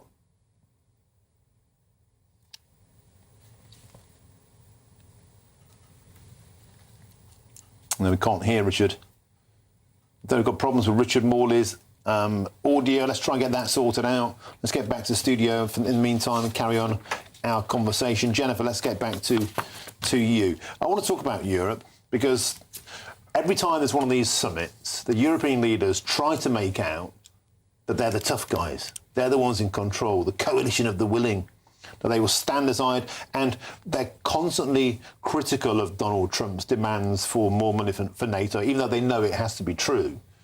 And they try and put themselves as an alternative, but they're toothless. Well, I think it's so far all talk and no action. Like you said, the coalition of the willing, it's been talked about for quite some time. And yet, do people really, when we were having the discussion with Nigel earlier, do people really want to pay more tax money to defend the country? I would love to see some polling on especially the younger generation and how they're feeling. Do they think like the older generation that Russia is the enemy? Because I know in the United States of America, anybody under the age of 35 is quite anti-war. So I would love to see polling in this country, because in order for people to make sacrifices, whether it's actually going and defending the country on, foreign lands or here, or paying more tax dollars, you have to, take the temperature. Where are people? And it's fine to have generals talk about this is what we should be doing, but you really need to get the population on board. And I don't know, do people in this country feel that, we need to give up certain protections of our own country to go fight another war in Ukraine?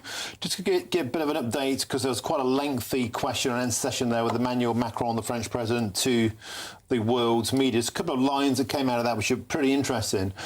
He was asked if he supports the US-Iran deal, and Macron said, I do support it. So it doesn't solve everything, he said, but we do support it. We have a humanitarian, political and economic responsibility here. And so this agreement, which ends conflict everywhere, in the Strait of Hormuz and Lebanon is a good thing. I support it.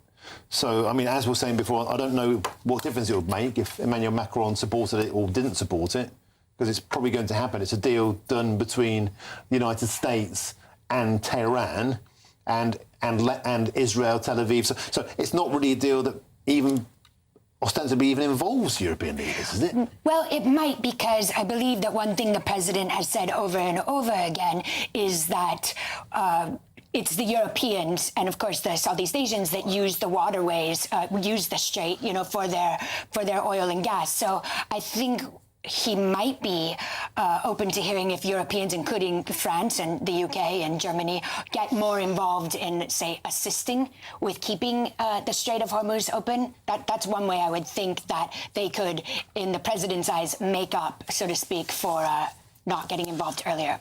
And some of the more hostile media are commenting on this so-called 14-point deal that's going to be emerging between Tehran and the United States as a spectacular U-turn. They're saying because, as you were saying, Nigel Nelson, it covers a lot of the things that already existed, but with a new regime. And a lot of people, a lot of Iranians who want to go back to Iran, who've been in this studio over the months this conflict has been going on, wanted a regime change. They wanted the Islamists, the psychopaths, to be kicked out of the country. And this deal looks like that might not happen. Oh, well, regime change is definitely, you know, not going to happen, because the regime is hundreds of thousands of Iranians. So I think that was quite naive for anybody to think that was going to happen. Well, Trump did. I mean, right at the beginning. Well, yes, no, you're right. You're right. But, you know, whereas a lot of the diaspora wanted, you know, Crown Prince Reza Pahlavi, you know, they wanted that for quite some time. I don't think that a lot of the Iranian people inside of Iran thought that the U.S. and Israel installing a man who hadn't been there for 47 years was the answer. The Iranian people have to figure out who their next leader is. And I think if their economy can get back on track again, if they behave, then there's a way they can do that. I mean, you'll recall that there was quite, for Iranian standards, a moderate leader in Rouhani during the JCPOA years. And of course, when President Trump, during his first administration, at the suggestion, shall we say, of John Bolton, tore up the JCPOA, the Iranian people and the hardliners got, you know, basically said, see, this is what happens if we're a little too moderate. And then the next president was a much more hardline. OK, thank you very much, Jennifer. Now, just if you're tuning in, it's 4:35. A quick reminder, Donald Trump has confirmed on social media that he is due to speak in Evian. He said that would be happening about 45 minutes ago. So he's getting on for 50 minutes late now, but he was an hour late to the meeting this morning. And they said, why are you late? He said, I'm the boss. He'd been taking important phone calls about what had been going on in America overnight. But Donald Trump is anticipated to speak. Of course, we're sticking with this live. We'll bring you that the moment it happens. Let's bring in my next guest now. Hopefully the audio works this time. That's the leader of Rejoin EU Party, Richard Morley. Richard, thank you for your patience. I sincerely appreciate you hanging on to speak to us today on GB News. Richard, obviously you're an effusive fan of the European Union. You'd like to rejoin the bloc that Britain left by the democratic mandate back in 2016. I digress. Does the G7 summit this week not prove that Europe is a spent force? The deal will get done with Tehran without European leaders having any say-so whatsoever. Well, Europe was not involved in this terrible war which America and Israel launched on Iran completely illegally, and rightfully so. What Europe has done is it stood by its defense of Ukraine when America abandoned that, or effectively abandoned that, and that shows the importance and strength of Europe. And the isolation of Britain is emphasised by these events. I mean, at the G7, Keir Starmer appears to be completely on the sidelines. And that illustrates where Britain has sunk over the last 10 years. Where we once had a major say in world politics. Now we can't even field a frigate to defend Cyprus, let alone help open up the Straits of Hormuz. Our navy is a joke. HMS Prince of Wales, which cost billions, has hardly put to sea. We can't even muster the capital to augment our defence budget because we simply are virtually bankrupt. And if we spend the money on defence, we can't spend the money on all the other things we need. Keir Starmer's perfectly right. We simply don't have the money. That is the result of Brexit. Britain has sunk. And that is the reason why so many people, not just Lord Hermer, but the Lords like Sugar and Heseltine, are all saying the same thing. We have to go back. We have to restore common sense in Britain and go back to a team of people in Europe that can actually give policy to the world, actually shape world events. Britain can't do it on its own. It's a nobody these days. And that is the reason why the Rejoin EU party says stand up for Britain, put Britain back on the map and get back in the EU. A fine monologue, Richard Morley, but the facts are the facts, and that is the economy is going down the toilet in Germany, in France, in Italy, in Spain.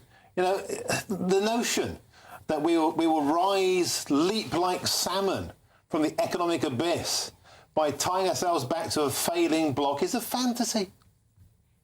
5 years of war, following on 2 years of COVID, has naturally had a dramatic economic effect all across the world. It's not just Europe that is suffering economically. Everywhere is suffering economically. America might appear to be economically sound, but it's built on debt. Richard, you bring a tantalising point to the table here, and that is you've admitted that the economies across the European Union are tanking. And you said, oh, that's because of COVID. World, Martin. It's everywhere. But when you talk about why it's tanking in Britain, it's always because of Brexit. People like you, Richard Morley, you blame a comet striking the Earth on Brexit. Well, the point is that Europe can actually augment its defence budgets and meet the threat from Russia. Britain can't. Europe still has a defence capability. Britain does not. That is the problem. We are ceasing to have even the ability to defend ourselves. And that is the reason why the Defence Secretary had to resign the other day. But Richard, if Europe was so strong, if they were so resolute in their ability to defend the continent of Europe, why haven't they gone in and kicked Vladimir Putin out of Ukraine? Because they're impotent.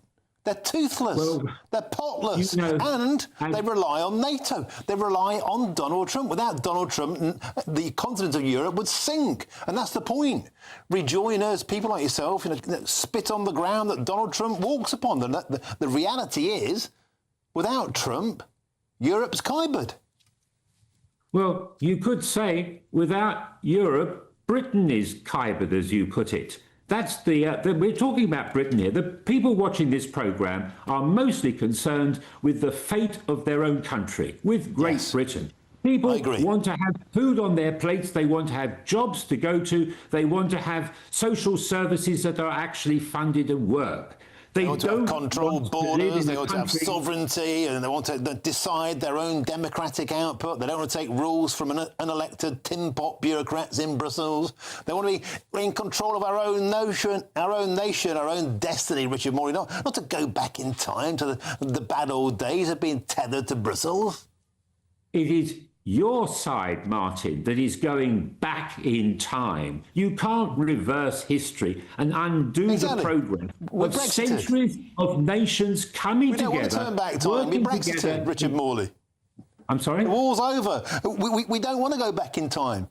The war's over. You're like one of those Japanese soldiers, Richard, who's in the reeds fighting a war that's long since ceased. Let it go, mate. You are describing Brexit, Martin. Brexit was going back in time, not the Rejoin EU movement. We're going forwards. We're saying we've got to come together in a world where all the nations of the world come together eventually. A multinational system, not an international system of separate so-called sovereign nations. Sovereignty is an illusion in a world that we have today of a global economy. It doesn't exist. We have to be part of the world, not an island isolated from reality. Sovereignty is an illusion. Richard Morley, you made my argument for me. If that's what you believe, truly, the notion we can look forward by going back in time to 2016, well, Richard, I've heard it all. But listen, thank you very much for joining us today on the show. I truly appreciate it. Richard Morley, that's always my pleasure, Martin. Always my pleasure to speak with you. Thank you for having me. It is also my pleasure. I do love debating with Richard Morley. I sincerely do. Now, we're going to take a quick break from the politics because there are other things going on today. I think there's some football going on later on. We are waiting for Donald Trump to appear at Evian. Of course, we'll go back to that the moment it happens. But football now, because in York, a football superfan has covered his house from top to bottom in England flags, scarves, hats and mementos ahead of tonight's match. Of course, that is England's opener against Croatia. Our Yorkshire and Humber reporter Anna Riley made a trip to this patriotic home and has this magnificent story. 3 lines on my shirt, never stop me dreaming. Could this be England's biggest superfan? Benny Elcock has covered his York home in St George's flags in support of England ahead of the World Cup. 3 Lions memorabilia are draped across his windows, garden gates and flower pots. Even the family's Yorkshire Terrier Reggie has his own outfit. We've done it for years. And I'll just stick my Everton one up, because I'm a massive Everton fan. People just think I'm mad. Say, well, you've gone a bit mad, you've gone a bit overboard. I said, I don't care. I love it. Football mad Benny can't wait for England's first match and has high hopes the team will reach the final. Win or lose, he'll be backing them. We just want to support our country. And when you're a football fan, you're a football fan. Full stop. It never, ever, ever changes. You're absolutely obsessed with it. Well, I am anyway. These decorations will be staying up until the end of the tournament. Come on, England, we can do it. We're gonna do it. Even though Benny's watching the games from here, his cheers might well be heard in America. Anna Riley, GB News, York. Absolutely magnificent. Now, that'd be a hate crime in a woke area, but it's fantastic to see. Now then, let's cross live to GBNews national reporter Sophie Reaper, who is at the football festival at Freight Island in Manchester. Sophie, I noticed you've stepped outside away from the crowd. I always get very anxious when reporters are at football events where people may have taken a drink or two in case they start swearing. You're outside, but look, what's the atmosphere ahead of the kickoff tonight at 9 o'clock? Well, Martin, we're going to be heading in very shortly, but I have to say, I wish I had as much faith in England as that chap Anna Riley was just speaking to there, because, of course, tonight is the big night, isn't it, as England take their first steps in the World Cup tournament. It's a big, big test tonight for England's manager, Thomas Tuchel. It's his first real match on the international stage where it really counts. Of course, we've seen qualifiers and friendlies, but this is it. We're taking on Croatia. And, of course, that adds even more pressure because in 2018, Croatia famously knocked England out of the semi-finals of the World Cup in Russia, which was heartbreaking. Hearts broke all over England that night. But I will say, Martin, we have played them a few times since, including a notable game in the Euros in 2020 where that Raheem Sterling goal clinched us the win. So I think some people tonight will have faith, will have confidence in the Three Lions. Others not so much. Of course, our captain Harry Kane has had an absolutely phenomenal season, world-beating season. Lots of people got faith in the captain that he can deliver. Maybe he can really have a chance to bring it home. Every 4 years when the World Cup comes around, we hear Three Lions. It's coming home, don't we, Martin? And a lot of people this year, that's what it's going to be about here at Freight Island at the We Are Football Festival tonight. It's going to be, I must say, it's Europe's largest fan park. So the atmosphere in there tonight is going to be absolutely off the charts. Thousands and thousands of fans gathered round, holding each other, arms round shoulders, all cladded out in their England shirts, cheering on that starting 11, cheering on Thomas Tuchel, willing the boys to try and get a few balls in the back of the net, willing them on. Of course, we've got Panama and Ghana still to come, but willing them on to beat the Croatians to try and have a fabulous start to our World Cup campaign. Sophie Reaper, absolutely magnificent. And do you know what? I'm one of those grizzled cynics. You know, it's the hope that kills you. So I've given up hoping. If we win, we win. If we don't, well, I'll just drown my sorrows. Sophie Reaper, you've got a long night ahead of you there. Thank you very much. Catch up with you later on. Sophie Reaper live from Manchester. Now, coming up, civil servants are being paid to play the violence-clad video game Grand Theft Auto. They're playing a video game with people on benefits. Grand Theft benefits. That's next.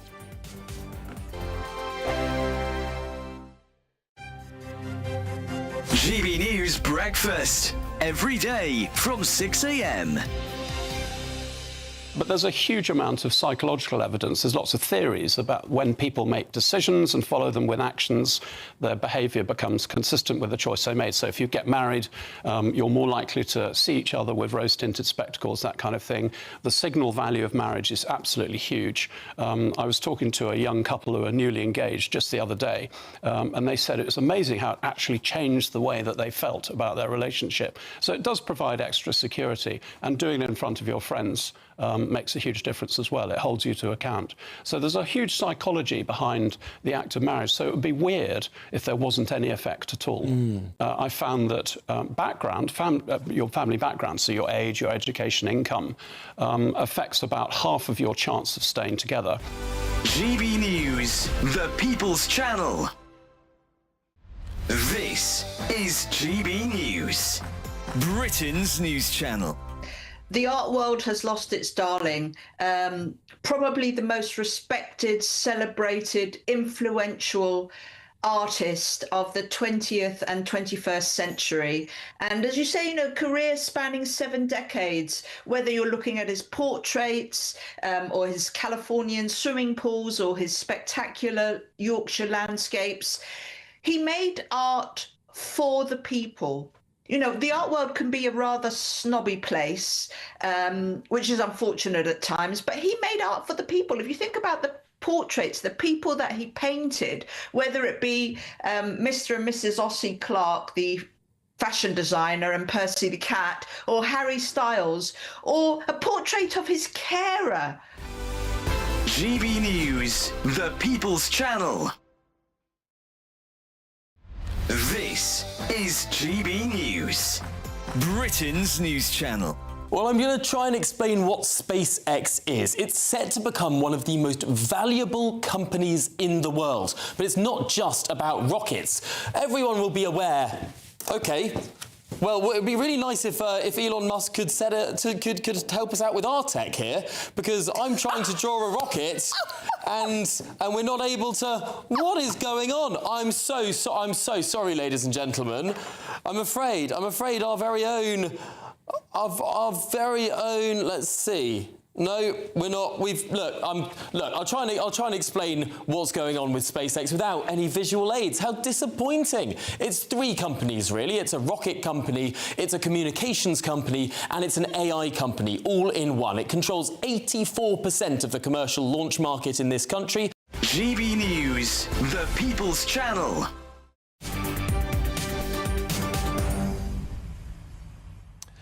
It's 4:51. Still waiting for Donald Trump to appear. When he does, rest assured we'll be straight to Evian. But before that, an incredible story. Civil servants are being paid to play the violence-clad video game Grand Theft Auto. Now, that probably wasn't on your bingo card for government spending, but that's exactly what's being reported, with departments for education staff joining online players to help understand their lived experience. Now, it comes as wider questions are being asked about value for money in Whitehall, with critics pointing to billions lost through failed projects, write-offs and waste. Let's now speak to the research fellow at Policy Exchange, and that's Byron Evans. Welcome to the show.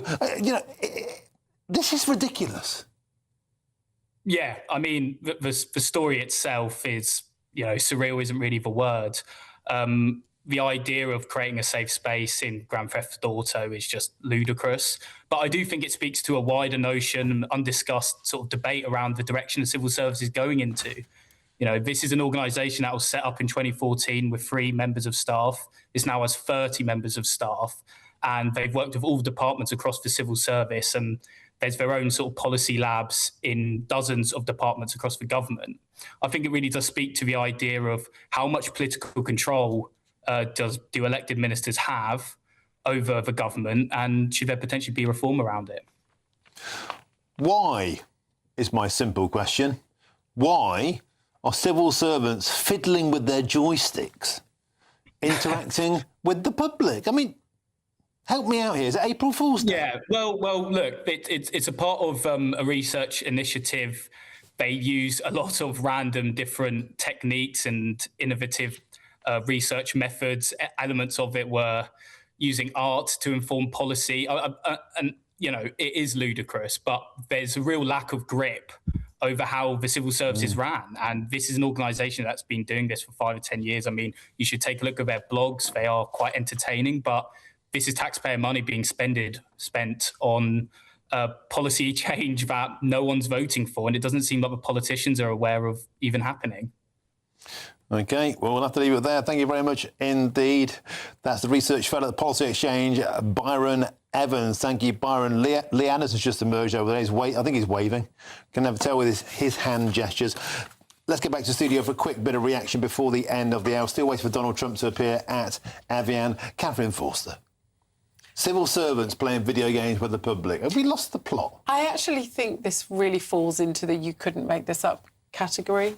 I mean, you couldn't make this up. I'm not usually lost for words, but I'm actually lost for words. Nigel Nelson, it's ridiculous. It should be stopped immediately. Sitting around playing video games rots the brain, and it should not be ever happening on the taxpayer dime. Well, it rather depends why they're doing it. And I don't know enough about this yet to make a judgment. Yeah, you're right. On the surface of it sounds ridiculous. Yes, I do. I want to know what's behind it and why they decided to go and do that, why they chose Grand Theft Auto for a start. A game that involves stealing things, selling drugs. I know what Grand Theft Auto does, so yeah, that's why I'm a bit surprised. But yes, on the surface of it, it sounds ridiculous. I agree with you, but I would like to know more about it.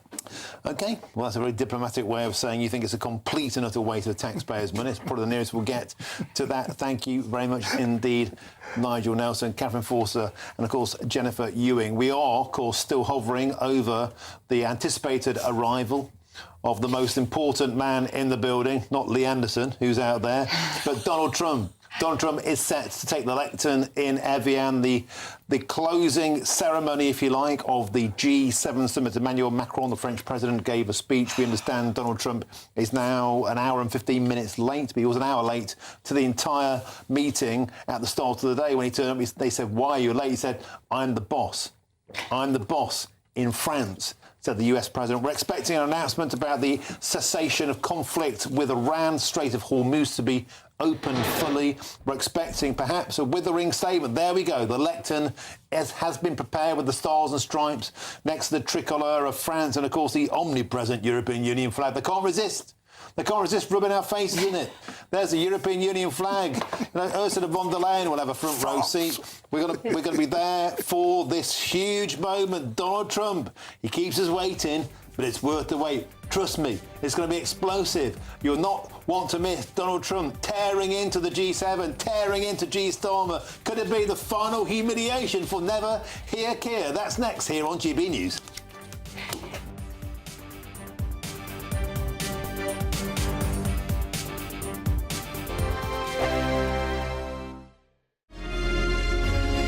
Thank you, Britain, for the thousands of you who are becoming friends of GB News each and every week.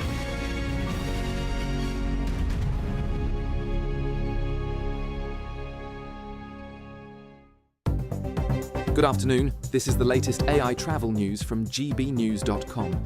3 lanes are restricted northbound on the M4 with westbound congestion between junctions 24 Coldra and 26 Malpas. The M53 northbound in Wirral has 20-minute delays between junctions 2 and 1. A broken-down vehicle closes a lane on the southbound A1 in Lincolnshire. 2 lanes on Staffordshire's M6 southbound at junction 12 are closed. Surrey's M25 near junction 14 sees 15-minute delays. On the M27 eastbound, a lane is closed between junctions 9 and 10. Major disruptions continue on trains between Birmingham New Street and Wolverhampton. For more travel news, go to gbnews.com. There's just 2 weeks left to grab a chance to live the summer of your dreams. With a totally tax-free £76,543.21 in tax-free cash to be won. Someone really has to win it, and it could be you. For a chance to win, text cash to 63225. One entry costs £2.50 plus one standard network rate message. Or text bonus to 63225. 5 entries cost £5 plus one standard network rate message. Go to gbnews.com/win. Entries start at £2.50. Call 0903 686 3232. Calls cost £2.50 plus your network access charge. Or post your name and number to GB21 PO Box 8690 Derby DE1 9TT. UK only. Entrance must be 18 or over. Lines close at 4 p.m. on the 26th of June. This is a network giveaway. Entries will be pulled. Please check the closing time if listening or watching on demand. Good luck. At the stroke of midnight, the news doesn't stop, and neither do we. Day in, day out. Forget stuffy late night TV shows. We're giving you a front row ticket to the centre of the political universe. Because breaking news doesn't wait for the morning.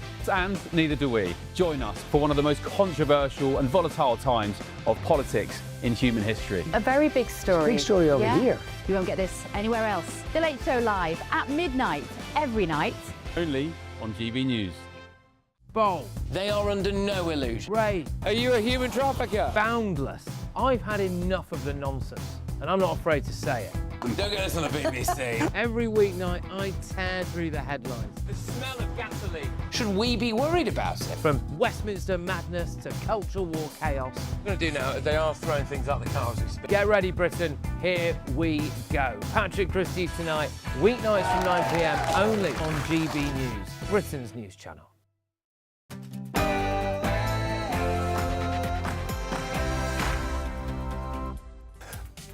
Very, very good afternoon to you. It's 5 p.m. Welcome to the Martin Daubney Show here on GB News, broadcasting for you all the way through until 6 p.m. A cracking show awaits, and here's what's on your menu. Donald Trump is due to speak any moment at the G7 summit as it wraps up in Evian. You can see there live pictures, the stars and stripes alongside the French tricolour and also the omnipresent European Union flag. But so far, the US... Oh, Donald Trump has simply stepped into vision right now. Here is the US President, Donald Trump. Thank you. It's a lot of press. That's good. We had a great event. This was something very special.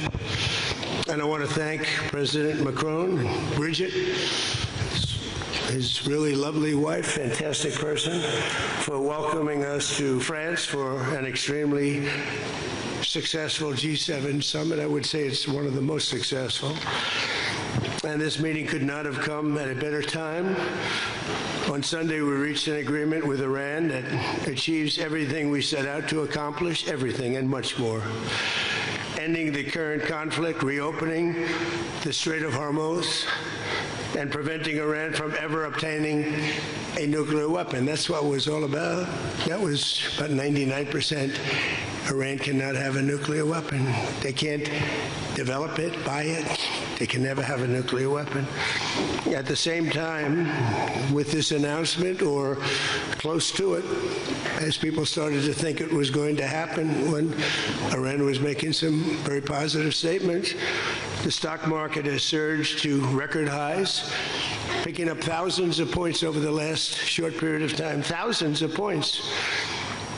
And oil is dropping like it has never dropped before, at levels that went in numbers, down $7, down $8. They've never seen anything like that.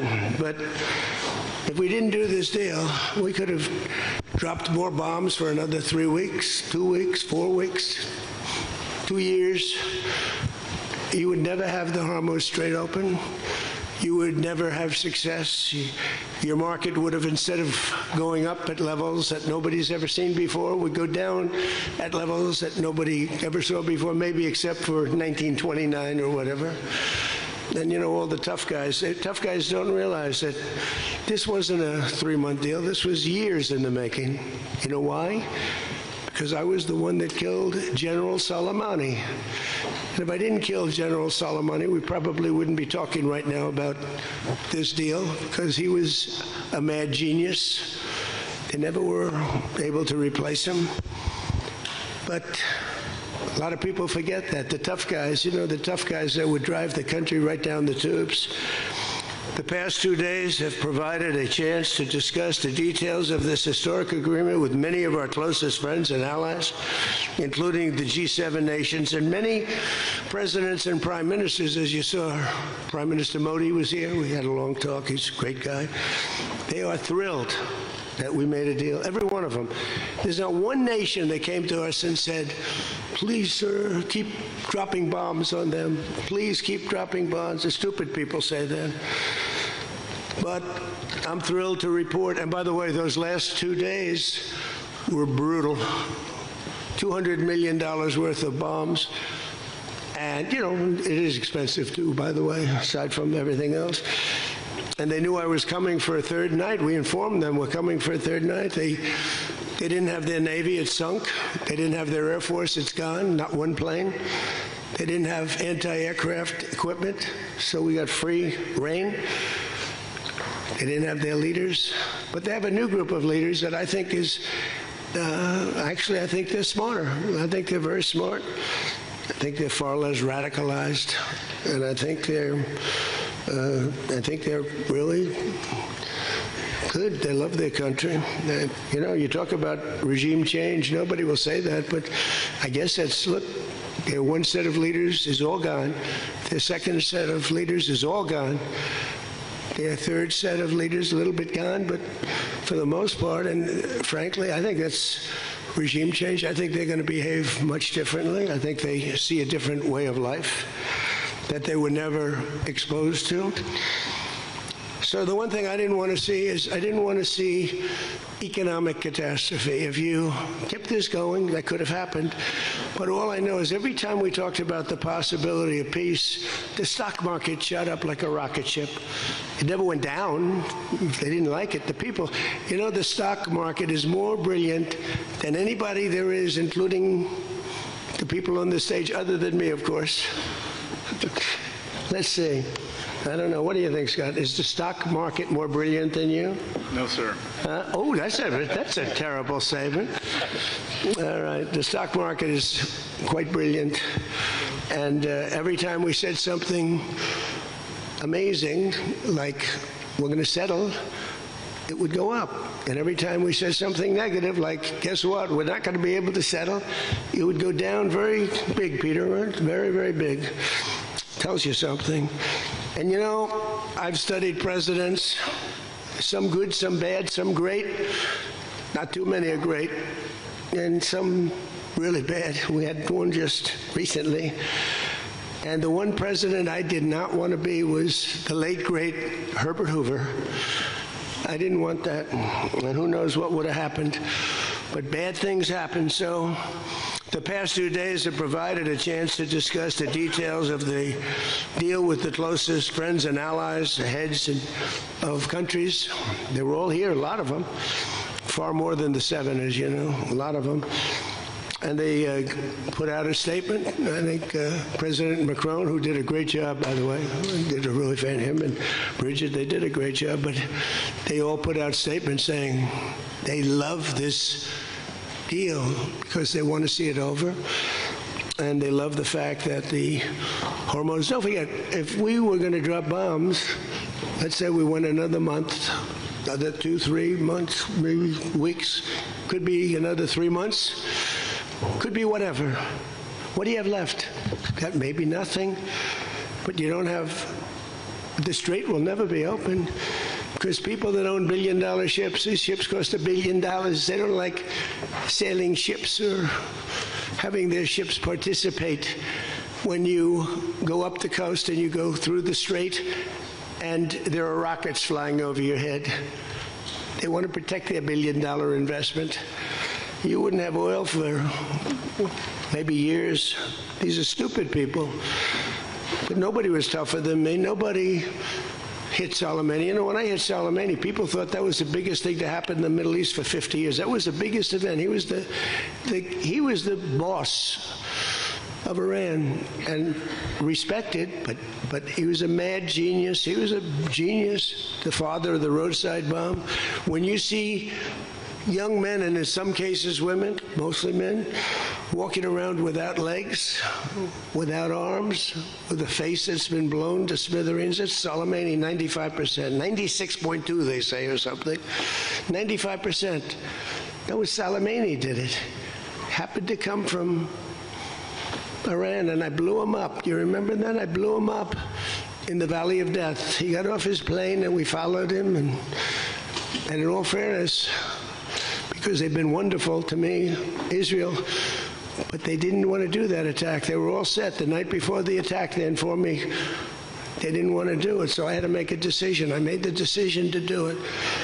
But it was a joint venture, as we say in the real estate business. That was a joint venture between Israel and us. We studied it for a month. We knew what plane he was going to be on almost a month before. He only traveled on commercial airliners, the big ones with lots of people, because he knew we wouldn't shoot him down. He's very smart. But we knew he was going to be on that plane. We followed him, and then Israel informed me that they won't do it. And I had to make a decision. I had some very good generals, and not the ones you see on television, very good. And I want to thank also Pete Hegseth and General Raisin Kane, who's phenomenal. Okay, these guys are phenomenal. They can't be better. But I had some good generals, and I said to them, well, if Israel's not going to do it, we're all prepared. Do we do it? Do you like doing it or not? He said, sure. If you want to do it, we can do it. How well? We'll do it just as well or better. We'll do it ourselves. We don't need anybody. So we took out Soleimani. One of the biggest events to happen, the Middle East, maybe ever, but they say 50 years, they say 100 years. I was with the Prime Minister of Pakistan. He said it's maybe the biggest event that has ever taken place. It's like nobody could believe it. So that's when it started. It didn't start like 3 or 4 or 5 weeks ago. And Obama wouldn't do it. What Obama did was he did the JCPOA. He loaded up a plane with $1.7 billion in green cash from banks all over Washington, Maryland, and Virginia. They were stripped of all their cash. They had no cash to do payrolls. It all went into a Boeing 757, a wonderful plane, and they flew it to Iran. And they gave it out to people. They bribed people. They thought they were going to get it done. Then they gave billions and billions of dollars after that. And they got a deal that was a road to a nuclear weapon. I get so angry, I guess. I'm allowed to get angry when I watch the Democrats. They talk about it all the time. We had this deal done. You had a deal that was going to give them legally a nuclear weapon.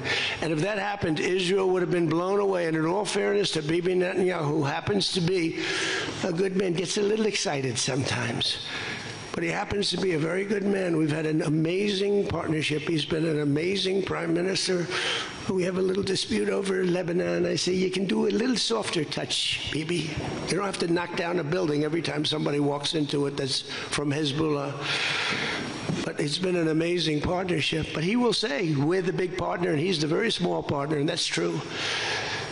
So he came to the country, and he begged Barack Hussein Obama, the president, not to do the JCPOA. He said it could be the end of Israel, and it would have been if I didn't come along. And Obama didn't listen to him. Bibi actually went to Congress and pleaded with them, and he got nowhere. And they had this horrible deal that was horrible for Israel, and that's where it stood. And then I came along and I terminated that deal. It had very little time left. You know, it was a short-term deal. You know, with countries, you need hundreds of years. You don't need 8 years and 9 years. This isn't like you're signing a lease on a candy store at the corner. You need hundreds of years. This was a short-term lease. It expired long ago. Had I let it run, it expired. You wouldn't have been around. A lot of people wouldn't have been around. But Israel would have been terminated. I think the whole Middle East would have been terminated. You saw that when everybody was shocked that all these missiles, they were aimed at these different places. Qatar, Saudi Arabia, UAE. Think of it. Bahrain, Kuwait. They got hit. Nobody thought that was, even I didn't think it was going to happen. They didn't think it was going to happen. They were going to take out the entire Middle East, including Israel. And if they had a nuclear weapon, they would have used it within moments after getting it. So I made it very tough for them when I terminated the Barack Hussein Obama catastrophe. JCPOA, one of the worst deals. NAFTA might have been worse, but that was worse economically. This deal was really dangerous, what he did. He gave them everything, including a lot of money, which we don't give them, by the way, just in case you have any question. We'll be giving this out so you can read it and you can see. And it's a memorandum of understanding. If it doesn't get done in 60 days, that's all right. We go back to bombing. You know, I don't want to do that because it's so good. But we might have to, because we're never going to let them have a nuclear weapon. But they've agreed not to, and you'll see that very clearly in the agreement. But then the second phase of that was they were building, or they were enriching material, as they say. I call it nuclear dust. They were enriching material under granite mountains. Granite being, for those not in the construction business, granite being a very strong, the strongest stone. It's not as pretty as marble, but it's much more, it's much stronger. It's a lot stronger. Like the new granite I put on the stairs of the White House going to the Oval Office, the black granite. It's rated 1 million years plus. No marble's rated that. Marble's rated 100 years if it's outside. So these are granite mountains. And the B-2s came along and they hit those air shafts in the dark at 1 o'clock in the morning with no moon. They had a beam going right up everywhere. Those guys did a job, and then they were criticized by certain members of the press like CNN for possibly not doing that much damage. And it turned out that the damage was far greater. Those mountains collapsed right on top of everything. Nobody's going to get that for a long time unless we want to get it. We'll get it. But we're the only ones that can. And they say China has the equipment to get it, and we have the equipment to get it. And it's actually not valuable, not a lot of value, but we'd like to get it psychologically, but nobody's touching it. We also have cameras. That's what Space Force is. We have the greatest military in the world, by the way.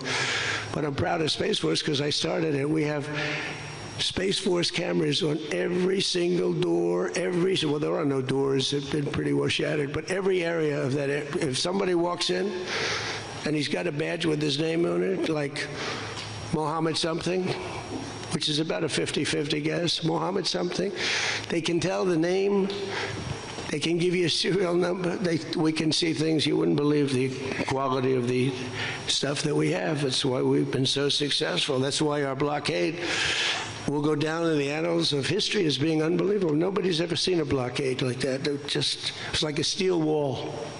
So what happened is we then terminated that, and I call it the nuclear dust, and that was the end of that. But if we didn't hit that with the B-2 bombers, or if it wasn't successful, they would have had a nuclear weapon, a nuclear bomb at a very high level, not the highest, but it would have been a very high level. We have much bigger, but we hope that we're never going to have to use it. We have the most. Russia has second. China is very far behind, but going to catch up, unfortunately. You know, they're catching up. But we have the most. We have the most powerful. But we also have the most. But Russia's not far behind. And then you have China in third place, but within 5 years, they'll be probably even. And we ought to make a denuclearization deal. It would be so great. We don't need all of that. We don't need to be able to blow up the whole world 300 times over. It's terrible. Really, if we could do a denuke deal, I'd love it. And one of those two is very willing to do it, I will tell you, but the other one is less willing to do it, and you need all of them. So the deal we reached with Iran on Sunday will be signed shortly. Tomorrow, maybe the next day. Subject deals. My whole life is all about deals. That's all I ever did is make deals. And crazy things happen with deals. I've gone into deals where it's a guarantee. No way it can not be signed. And it doesn't get signed. And I've gone into deals that you have no chance of making, and they go like nothing. So, but we're going to most likely sign a deal. They want to sign a deal. And they've been acting very appropriately. They took a big 2 hits last week. Those are 2 very big hits. So importantly, Iran has agreed that they will neither produce nor procure a nuclear weapon. Neither produce, Because originally they said, they talk about that they will not develop a nuclear weapon. And some people found it okay. These guys didn't, in all fairness, but some people, but I didn't like it. Said it won't develop. I said, what happens if they should buy? I don't know. It's very dangerous for somebody to sell, because whoever sells them a nuclear weapon will get nuked themselves. If they sold a nuclear weapon, only a few that could do it, they would be nuked. They wouldn't have that country long. So it's a very dangerous thing for somebody to do. But I wanted it in there. So it's develop, procure, buy, anything. And you'll see that when you see the agreement, but it's appropriate that we release the agreement. And we did send a copy to Israel, by the way. They've been a good partner. Again, I think they could do better with respect to Hezbollah. I'm not saying they shouldn't protect themselves. I'm saying when 2 drones are shot into the desert and drop harmlessly, you don't have to knock down buildings in Beirut. They could behave better. And frankly, they could do a better job. I love them as a partner. They were terrific. But they could do a much better job with Hezbollah. On that, I don't think they're doing well. And I feel very bad for Lebanon. Lebanon's been, it was a great culture. They had the professors, the doctors, the lawyers. It was an incredible culture, maybe the highest in the Middle East for years and years, centuries. And for the last 50, 60 years, they have been just trashed. They have been living in hell. So they'll work closely with us to turn over the so-called enriched material that's very deep in the bowels of the earth, very deep. Nobody can get it. So it's not important that we do it quickly, but we could do it fairly quickly. When we have a chance, we'll do it. But in the meantime, we have cameras on every inch of it. Nobody can do it. And if they do, we'll hit them with Patriots, that's all. And they'll be gone. And they know that. Technical discussions on the removal of all stockpiles of enriched materials will begin immediately. We're going to start that immediately. And unlike Barack Hussein Obama, who sent Iran pallets of cash, and any relief they receive under this deal, they'll have to get based on merit. And it won't be from us. We don't have to give them anything. But some people may want to invest. Like, what are you going to do? Say you can never, ever invest in a country? I mean, it's pretty tough. I don't mind being tough, but it's pretty crazy. You can invest in a country. You can invest in any country you want, but you can't invest there. Well, they need investment because we did $1.5 trillion, maybe $2 trillion worth of damage. So somebody's going to have to help them out. There's no guarantee about helping them out, and could be their neighbors will help them out a little bit. I don't know. But it's a lot of money. Almost nobody has that kind of money. That's the kind of damage that was done. But we're not investing any money. There was a fake story. There was a fake news story that got a person, a good person. J.D. made a statement. It was a perfect statement. And they reported it in a very strange way. But that's why it's fake news, I guess. So we don't give them money. We don't give them any of that. And what happens is, with time, if they behave, if they be a citizen of the world, a reasonable citizen of the world. And I think this group, again, I didn't do this for regime change, but I think this group is regime change. I mean, hey, the first group is dead. One little morning, having breakfast, the whole group, they thought they'd never be caught because we never bombed during breakfast, but we bombed. And they all, 88 people, and I'm not proud of that at all, but the second group came in and they were very unreasonable too. And they were all gone. They were all gone. And then the third group, we've been dealing with them. A couple left this planet, but we've been dealing with them. And again, they've been fine. I mean, I've had a lot easier. I've had some easier ones. They're tough, they're smart.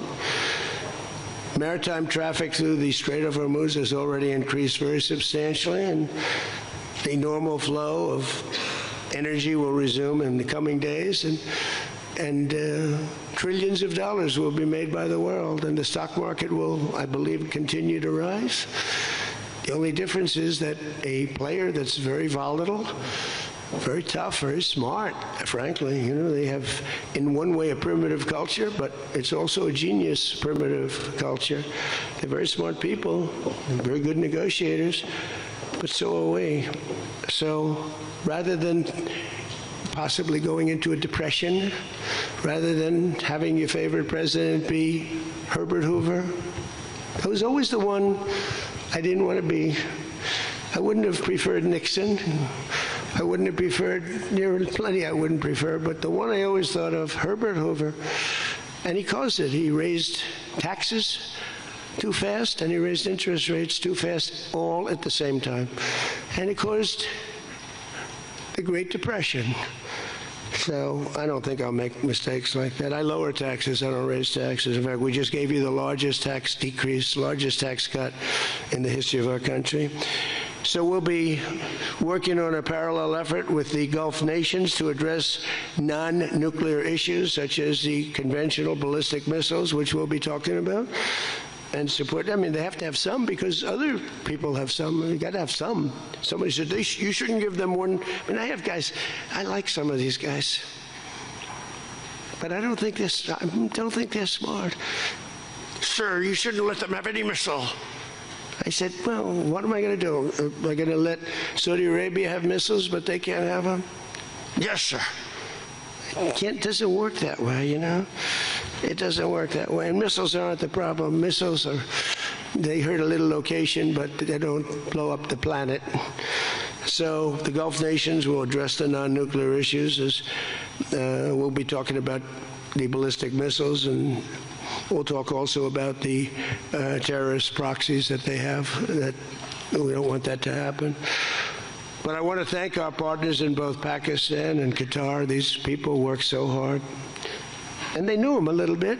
In the case of Pakistan, quite well. In the case of Qatar, they were sort of at odds. And, you know, Qatar was great because they had right next door. When I flew from there, from that location to Saudi Arabia, I'd fly for 40 minutes, and I'd fly to UAE for 40 minutes, to great leaders there, by the way. In the case of Saudi Arabia, the father's still alive, and he's fantastic, and the son is going to be great.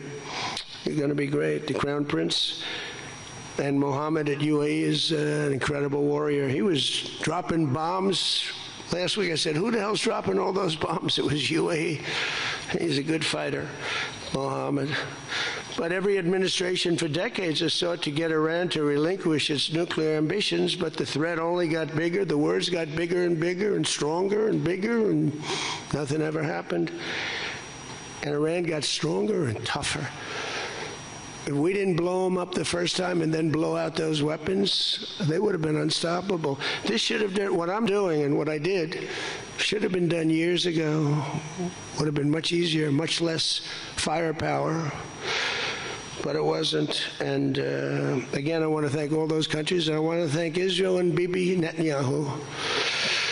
So obviously the breakthrough would not have been possible without the unprecedented pressure the United States put on the regime over the past year and a half. But again, it started a long time ago. It started with the death of Soleimani.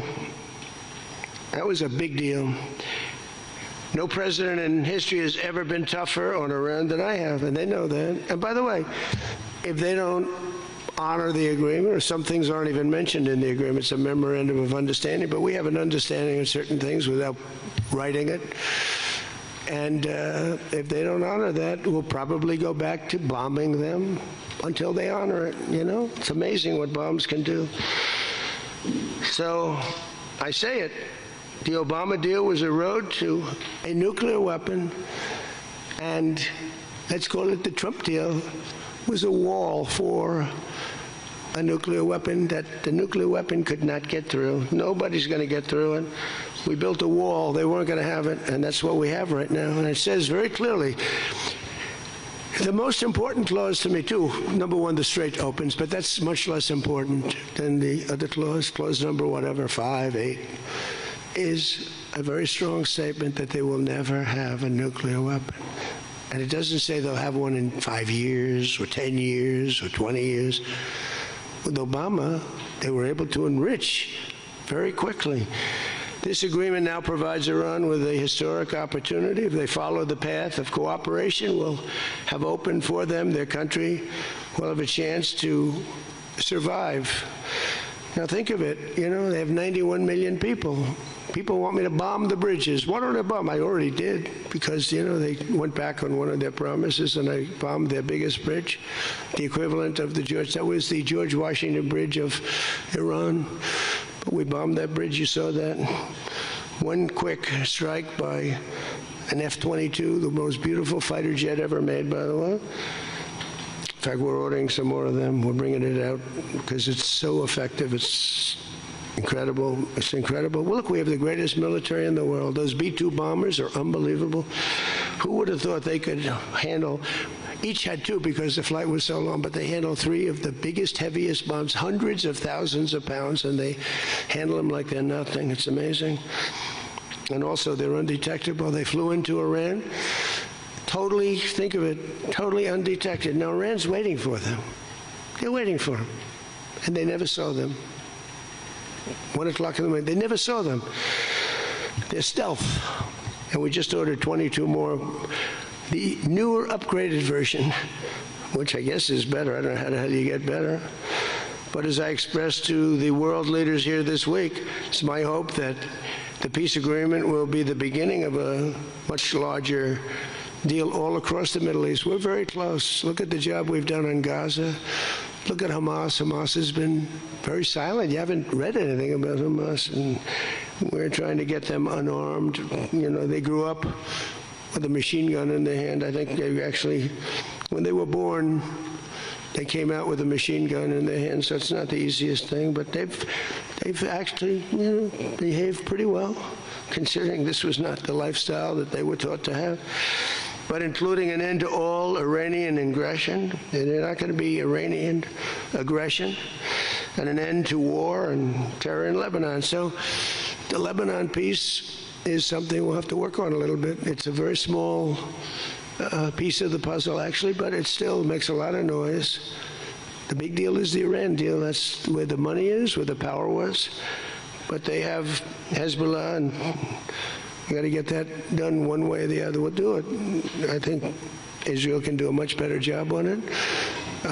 Syria would love to do it. I was very responsible for the gentleman at Syria that's now the president of Syria. He's done a tremendous job. He's put that country together in a year and a half. Sort of like our country, a year and a half. It's pretty similar size. They said, please don't put him there. He's a very violent man. Al-Qaeda. I said, well, I know one thing, a Boy Scout's not going to work. And he's actually done a very good job. He'd love to go in. And, you know, Hezbollah is an enemy of his, and he'd go in, but he wouldn't knock down buildings every time he hears there's somebody. He'd just go and get them with precision. But I don't know that people want that. Maybe they don't. Maybe Lebanon doesn't. We have to be guided a little bit by Lebanon. And by the way, the president is going to be coming, Prime Minister, President, going to be coming over to see us very shortly, over the next week or two. Good man. He's, you know, man is living. What a tough life he's got, because he's got tough groups of people. And it's amazing. Amazing there is a Lebanon with all they've been through. They have been treated worse than just about, I think, anybody. Disrespected incredibly. So the expansion of the Abraham Accords is the other thing that we hope we're going to get. And I think Saudi Arabia, if they lead the way, they'd be doing themselves a big favor, because everybody that's in it, UAE went in right from the beginning. Again, he's a warrior. And they never got out. Nobody ever got out. You think maybe during the war. They were all afraid of, everybody was afraid of Iran. And that's why we ended up with the original members. But then when the election was rigged, that's right, and I wasn't here at all, nobody cared about anything. The country went to hell in every way. That was the least of it. Middle East was the least of the country went to hell, allowing 25 million people into the country, unchecked and unvetted, many of them criminals, many of them murderers, 11,888 murderers allowed into our country. So this was the least of it. But the past 2 days have also provided an opportunity to discuss a number of other key issues with members of the G7 and our partners. Yesterday morning, we had a productive conversation on the war in Ukraine. I spoke with President Putin. I spoke with President Zelensky, and he was there. And President Putin I spoke over the phone with. And something's going to happen. They're losing a lot of people, a lot of soldiers are losing soldiers. Both are losing a lot. Russia's losing more because they're the offensive ones. And when you're offensive in war, you lose more. Pretty simple. But I provided an update on my call Sunday with President Putin and expressed my continued hope. We had a very good conversation with President Putin and a very, very good conversation with President Zelensky. I think they both want to do something. They just don't know how to do it. They want to do it. They just don't know how. In our session yesterday afternoon on international partnerships, I offered an update on how the United States is leading the world in responding to the Ebola outbreak in Africa, sending $375 million in aid so far to help stop and contain the crisis at its source, and we've done great. I was with the president of a couple of presidents came over, by the way, from African nations, and they were so happy with what we did. But where it's unfair is we gave $375 million. The rest of the world gave essentially nothing, maybe a couple of bucks, but nothing. And they were all saying, thank you so much. And I think they've done a good job. It's a terrible thing. Ebola is a terrible thing. That's an unbelievable one. Fortunately, it's not like COVID where it's that easy to spread around, but it's rough, and we've done a good job. We've moved people to certain quarantine, certain locations.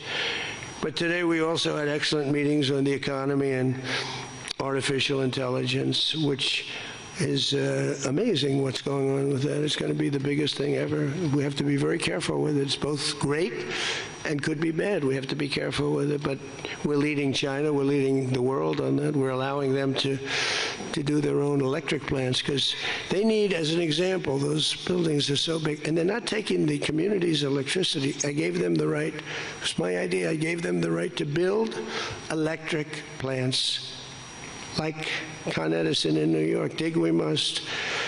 And they've come up with plants that nobody's ever seen anything like them. Those are by very high IQ people. So they're actually building electric plants. So, because otherwise they could never build a building because the grid is old and tired and broken and a mess. So they're building it, and they're going to sell very cheaply, they're going to sell their extra electricity into the grid. So we take care of a lot of things, like California, which doesn't have nearly enough electricity. They don't know what they're doing there. And instead of having blackouts and brownouts, they'll be able not to. We found a great deal of unity here at the G7, and we signed a declaration on illegal immigration, the first time ever for a G7 statement. They did a beautiful statement. We signed other agreements to step up and to really coordinate and spend a lot of time coordinating drug trafficking and the stopping of drug trafficking, which is crazy. It comes through Mexico, comes through the southern border, the little that comes through. They find a way, they put it, they're genius. If they would use that genius for good, they'd be very rich people. They have it in engines, they have it in hubcaps, they have it in areas you wouldn't even believe, they have it in the structures of cars. Most incredible thing. But we've done a great job on it. We have drugs coming through the border are down 61%. Drugs coming through water, the sea, ocean, sea, Gulf, down 97.2%. That's the ones that get hit. Just like we hit the Iranian minesweepers and mine droppers, they call them. They dropped. Who would have 28 mine droppers? Who has 28 mine droppers? They actually had them, but they don't have them anymore. We hit them just like we hit the drug dealers. But drugs are down by water 97%, and over 60% they're down. And now we're going to go and focus on the land. They come through Mexico. Mexico has lost control of their country. The cartels run Mexico, and it's sad. And the president's a very good woman, but she's a very scared woman. The drug cartels are totally running Mexico. It's not even close. We agreed to accelerate our efforts to secure our critical minerals and rare earth supply chains, where we have great companies really going to town. We're going to give everybody a big run because we do it better than, and we had to get motivated. The G7 also agreed that the United States' new approach to international development based on the private sector investment is working at levels that they never thought possible. It's really working. I held a number of very positive bilateral meetings, including with the President of France. It was a very good meeting, actually. The Emir of Qatar, Sheikh Tamim, who's, I tell you, I wish I could really know the guy. You know, some people say, well, he lived in that neighborhood. You can't be saying things that you'd like to have him say. He was fantastic on this, and he's been a fantastic guy in terms of energy and getting energy out there. President of the United Arab Emirates, Mohammed bin Zayed, who's an amazing warrior. President El-Sisi of Egypt. Prime Minister Modi of India. We spent a long time together today. I spoke to Mohammed. I spoke to the Crown Prince of Saudi Arabia a number of times. They're all so happy that they're still, you have to have them happy too, you know. We're using their airports, not that they could stop us if we didn't want them to, but it'd be nice that I went to get that little sucker. But I missed. I hate missing. But we spoke to all of them and many countries all over the world. So every country, I think Israel too. Look, think of what Israel's getting. They're not going to be nuked. It's very simple. I told Bibi, your biggest risk was that they drop a nuclear weapon into the middle of Israel. They'd only need one, and there would be no more Israel. Think of it, Bibi. You got the best, the most important thing that you were asking for is that. So I think they're happy. Some people are going to be, not him, but there are some people, some writers, some that I thought were friends of mine, but I don't want them as friends anymore because they're either stupid or they're bad people. But we stopped nuclear holocaust, and it stopped too. I mean, there's not going to be any of that. So from the beginning to the end, it was clear that this week America's back. It's bigger and better and stronger. We're more respected as a country right now, I think, than we ever have been. And we were a laughingstock 2 years ago. They would laugh at us. We had a man that should have never been there. You know that. A man that would walk up to a podium once every year, and they'd ask him, what flavor ice cream do you like? I like vanilla. Then he'd try and find the stairs, which he couldn't find most of the time, and he'd leave. This is very unfair reporting. And then you said you didn't know about that.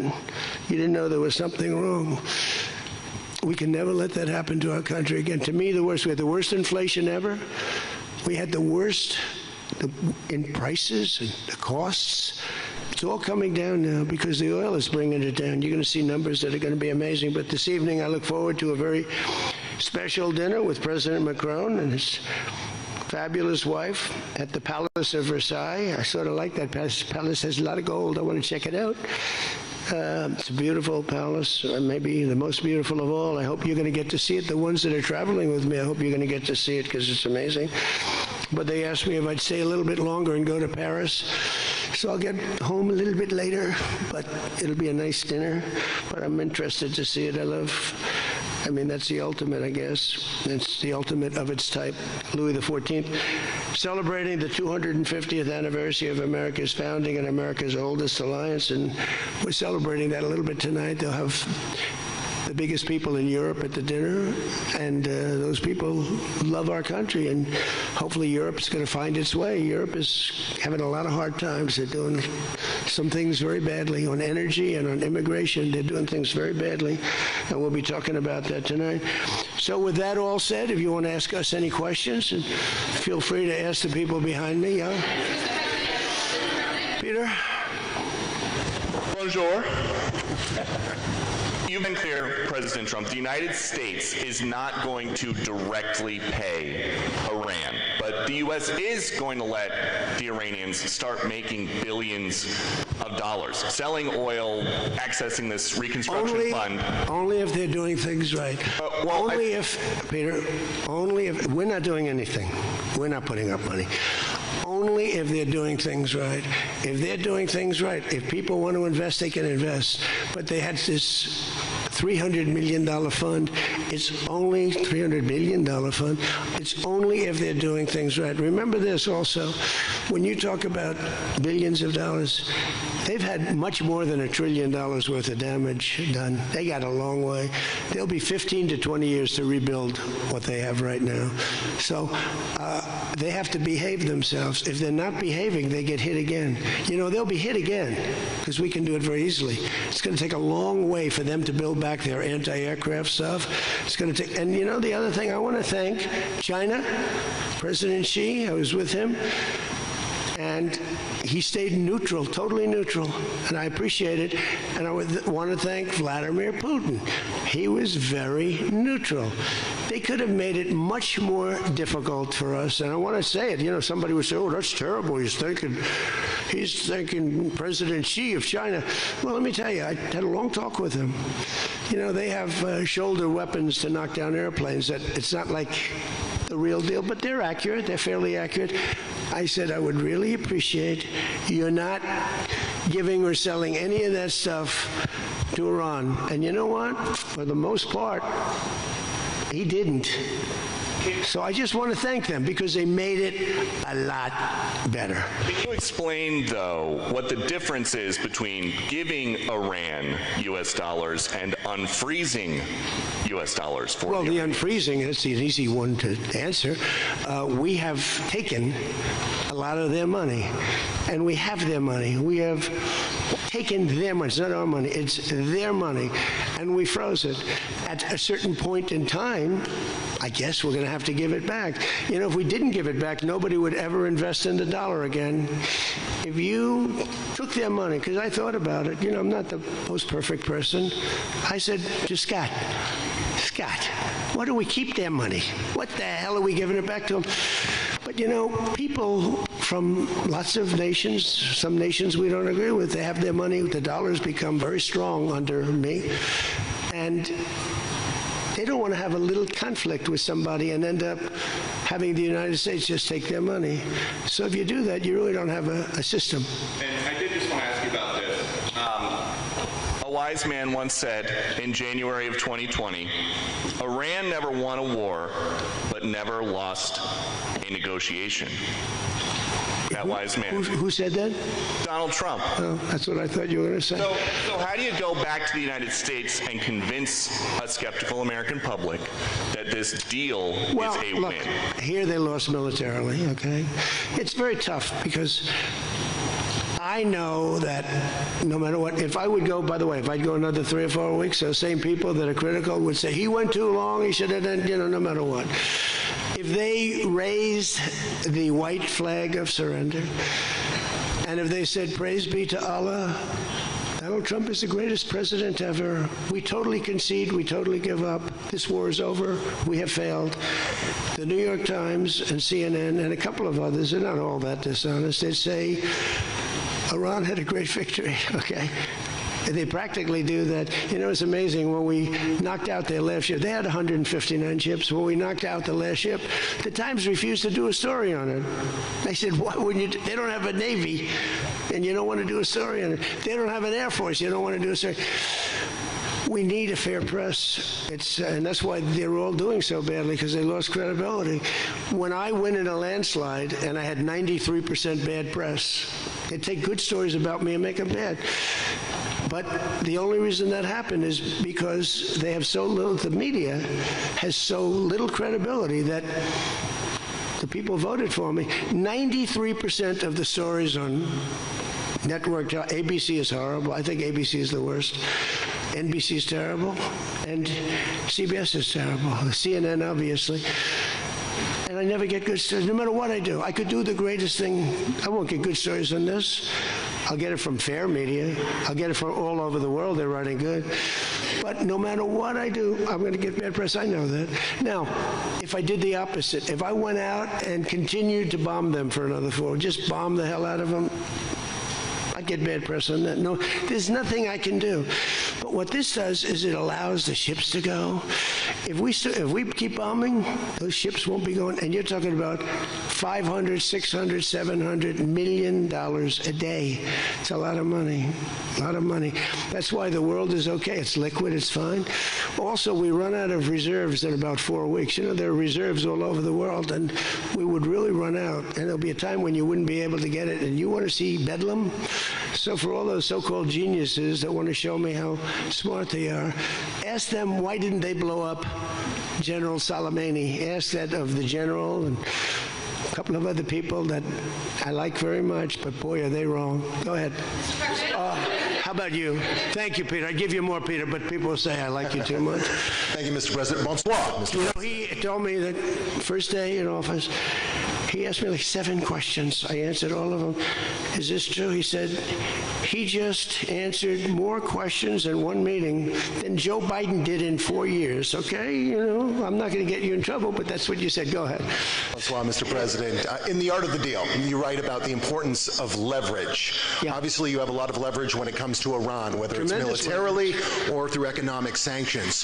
What leverage, sir, do you have when it comes to Israel and Hezbollah to ensure that they abide by the ceasefire? Well, I think we have leverage just by the fact that we really have Iran now has to be good. They have to behave. And we might help. That's a much smaller conflict. It's a conflict that should be able to be over with. I'm surprised it's taken so long. And it's a much smaller, but we have a lot of leverage. We have the greatest military anywhere in the world. We have the strongest, most powerful.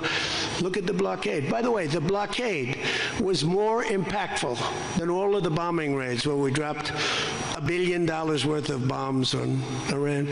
The blockade was so incredible. The naval blockade, the admiral, the whole thing, not one ship got through. That meant no money got through. They were dying. They had no money. They have inflation that's 250 or 300%. They have no money. We have tremendous leverage. We have the leverage of the economy as an example. We'll get that done. That's a small one, and we'll work with Israel and get it done. But I'd like to do it. I mean, you have people living there. Buildings are being dropped on top of them or right alongside of them.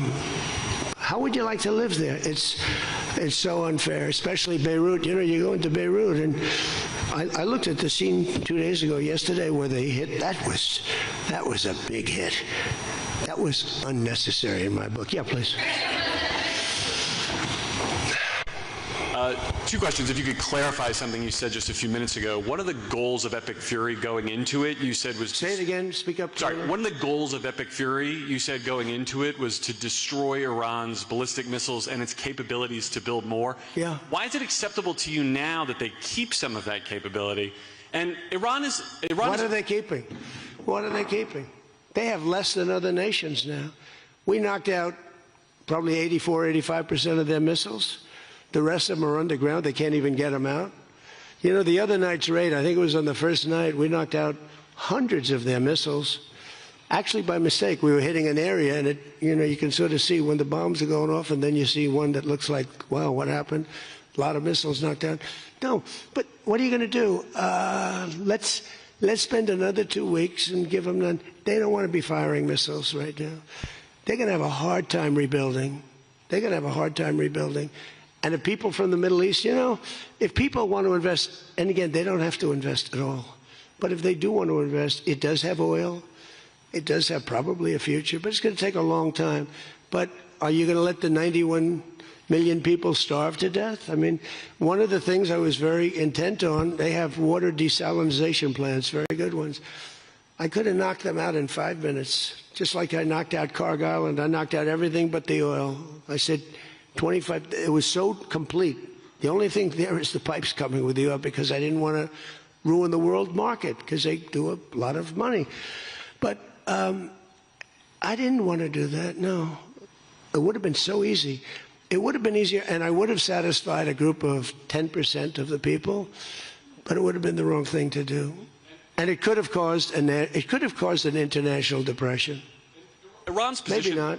Iran's position has always been that their nuclear program was for civilian purposes. If they come back after the signing of this and say they want to continue to have a civilian nuclear program, is that acceptable to you? Well, I've said to them always, I say, look, You have probably the third largest oil reserves in the world. What the hell do you need nuclear for? You need nuclear for some electricity. So I've always felt that way. So we've been pretty tough on that. You know, it is a little hard, though, when you say that somebody wants it, other people have it, other adjoining states have it, and you're not letting them have it for purposes of electricity and things like that. It's always a little tough. You have to use a little common sense, please. New York Times, please. Thank you, Mr. President, for the question. Now that you're approaching a new phase in this conflict with Iran, can you now say whether you will hold anyone in your administration accountable for the strike on a school that killed more than 100 children on the first day of the war? No, if it was a fault, and as you know, that's under investigation. It's such a strange question to be asked at this state, because you're talking about a long time ago, but nobody did that on purpose. I guess you'd have to say about them, what about the thousands of soldiers that they blew up when they opened their car door? What about the thousands of people that were killed by Iran? No, mistakes are made. The war is nasty. But I know it's under investigation, and I could have a report for you tomorrow. Or I would ask Pete Hegseth that question, because they have it under investigation. Please. Mr. President, you've been saying all week that this deal permanently prevents Iran from getting a nuclear weapon, but the drafts of the deal that have been floating around barely mention Iran's nuclear program. So can you explain how exactly the deal achieves that goal? So when I say permanently, it should be permanently. But if it's not permanently, we will bomb them. They will be bombed, just like I bombed them on Wednesday night and Tuesday night, and was going to bomb them on Thursday night at a level that was 3 times greater, and they knew that. I will bomb them. Now, that's with me as president. If you have a weak, pathetic president, maybe that doesn't happen, but I can only do the job that I have to do. I have a long time to go. I have almost 3 years, close to 3 years. Time is going fast. But our country's become we're the most respected country in the world. Those leaders today, they said, we used to laugh at you. 2 years ago, the same guys, they'd laugh at the country. And now they say, you're the most respected country anywhere in the world. Militarily, even military. Take a look at what happened look at what happened in so many different locations. Afghanistan, that horrible retreat that these people made, leaving equipment behind. They weren't under any pressure. You take your time. You can get out. I was going to get out. We were going to get out with dignity and pride, take 100% of the equipment. I was even taking the tents down. But then they got in and they just left. They left all the equipment. I may get all that equipment back. Now, here's the thing. More symbolic, because it's a little old now. But we may get it all back. Afghanistan is kissing our ass. You know that? Bomb Iran if they don't comply, but there's nothing enforceable in the deal itself. Is that correct? Doesn't have to be. I let them know. I said, look, if you don't adhere to the agreement, I don't want to do that, but we're going to bomb the hell out of you. And I don't think that they're going to veer from the agreement. What else am I going to do? Am I going to say, I'm going to take you to court? Let me take you to court. Let me sue you. No, we're going to bomb the hell out of them if they violate the agreement. I don't want them to. I want them to honor the agreement. Again, the Straits close up. Bad things can happen. You know, in war, terrible things happen. Like you mentioned the question before about a school gets hit. Other things get hit. Bad things happen in war. War is a nasty place. I see it. I see it. I see it better than maybe anybody has ever seen it. Go ahead, please. Thank you, President Trump. Oil prices are now plummeting. How do you see this agreement further affecting energy prices in the U.S. and the U.S. economy in the long term? And secondly, Mr. President, how do you think Vice President J.D. Vance did on The View yesterday? Well, first of all, thank you for the word plummeting, because that's what's happening. Oil prices are plummeting. And that means oil prices are going to come down. You know, if you make donuts, you have a heating, you have a stove, and you have to buy the heat, you need the gas or the electricity or whatever you're using. And when oil prices come down, oil is the biggest thing. Oil is, you get oil prices coming down, and they're going to come down. And we're hitting into 3s now for gasoline, and that'll come down a lot lower. So I was in Iowa just before this started, and I was saying to myself, I can't believe we're doing so well, but I have to go, and we have to put out this fire in Iran because I don't want them using a nuclear weapon. They would have used a nuclear weapon. 100% they would have used it. The only question is, was it going to be that day or that week? They would have used a nuclear weapon. They were on the way. And I said, we're going to have to put out the fire. And I said, you know, oil prices, so gasoline, we passed 2 gas stations in Iowa, made a speech up there. The people are great. I won it by so much. And I love the people, farmers. And we passed 2 gas stations. One was $1.85. One was $1.91. Now, that's Iowa. But it was, I mean, California has all those crazy taxes that they put on, you know, California taxes. But the oil was down to $2 to, I'd say, between $2 and $2.50. And it was heading down further. And we were going to have a great run. We took a little journey down to a place called the Islamic Republic of Iran, and we bombed the hell out of them. And now they can never have a nuclear weapon. Now, we had a disturbance, but I must say it was much less than anybody thought. The oil never went to $350 a barrel. It went to $115, $120. The oil never went anywhere near that. And the other thing, I thought the stock market would go down 25 or 30%. The stock market a week ago, before we started this, was higher than it was when we started, which tells you that we have a very resilient economy. We have the strongest economy we've ever had. Now, the word affordability is a fake word made up by the Democrats. Here's where it's fake, because they made it up, because I inherited these prices. And when I had my first news conference, first day, they started screaming affordability, the Democrats. Affordability, affordability, they're screaming. I said, what's that all about? They gave it to me. They gave it to me. It's affordability. And they used that word to a fare thee well. Well, they were the ones that created the affordability crisis. I'm the one that got it down. Remember, highest insurance rates in history, highest rates for everything. Eggs, remember eggs? They were 4 times more expensive than they were in my administration. And I got it down, Peter, very quickly. Our secretary did a good job of agriculture, Brooke. She did a great job with eggs and everything else. And now that the oil is coming down, you're going to see everything follow. Everything follows the cost of energy. And we're going to end up having the lowest energy anywhere in the world. Please. Yeah. No, please. Thank you. You're from ABC. You're fake news. Go ahead. To follow up on oil, can you confirm, will Iran be able to immediately sell their oil to market? And will U.S. sanctions snap back immediately if there is a delay or collapse in the talks? And then relatedly, is there any safeguard in this deal to prevent Iran from charging what they say could be fees after the 60-day extension? The thing that's going to stop them from doing that, because you can't cover everything in a document, is common sense. They don't want to get bombed. They don't want to get hit. As far as sanctions are concerned, at some point, you know, we have sanctions which will never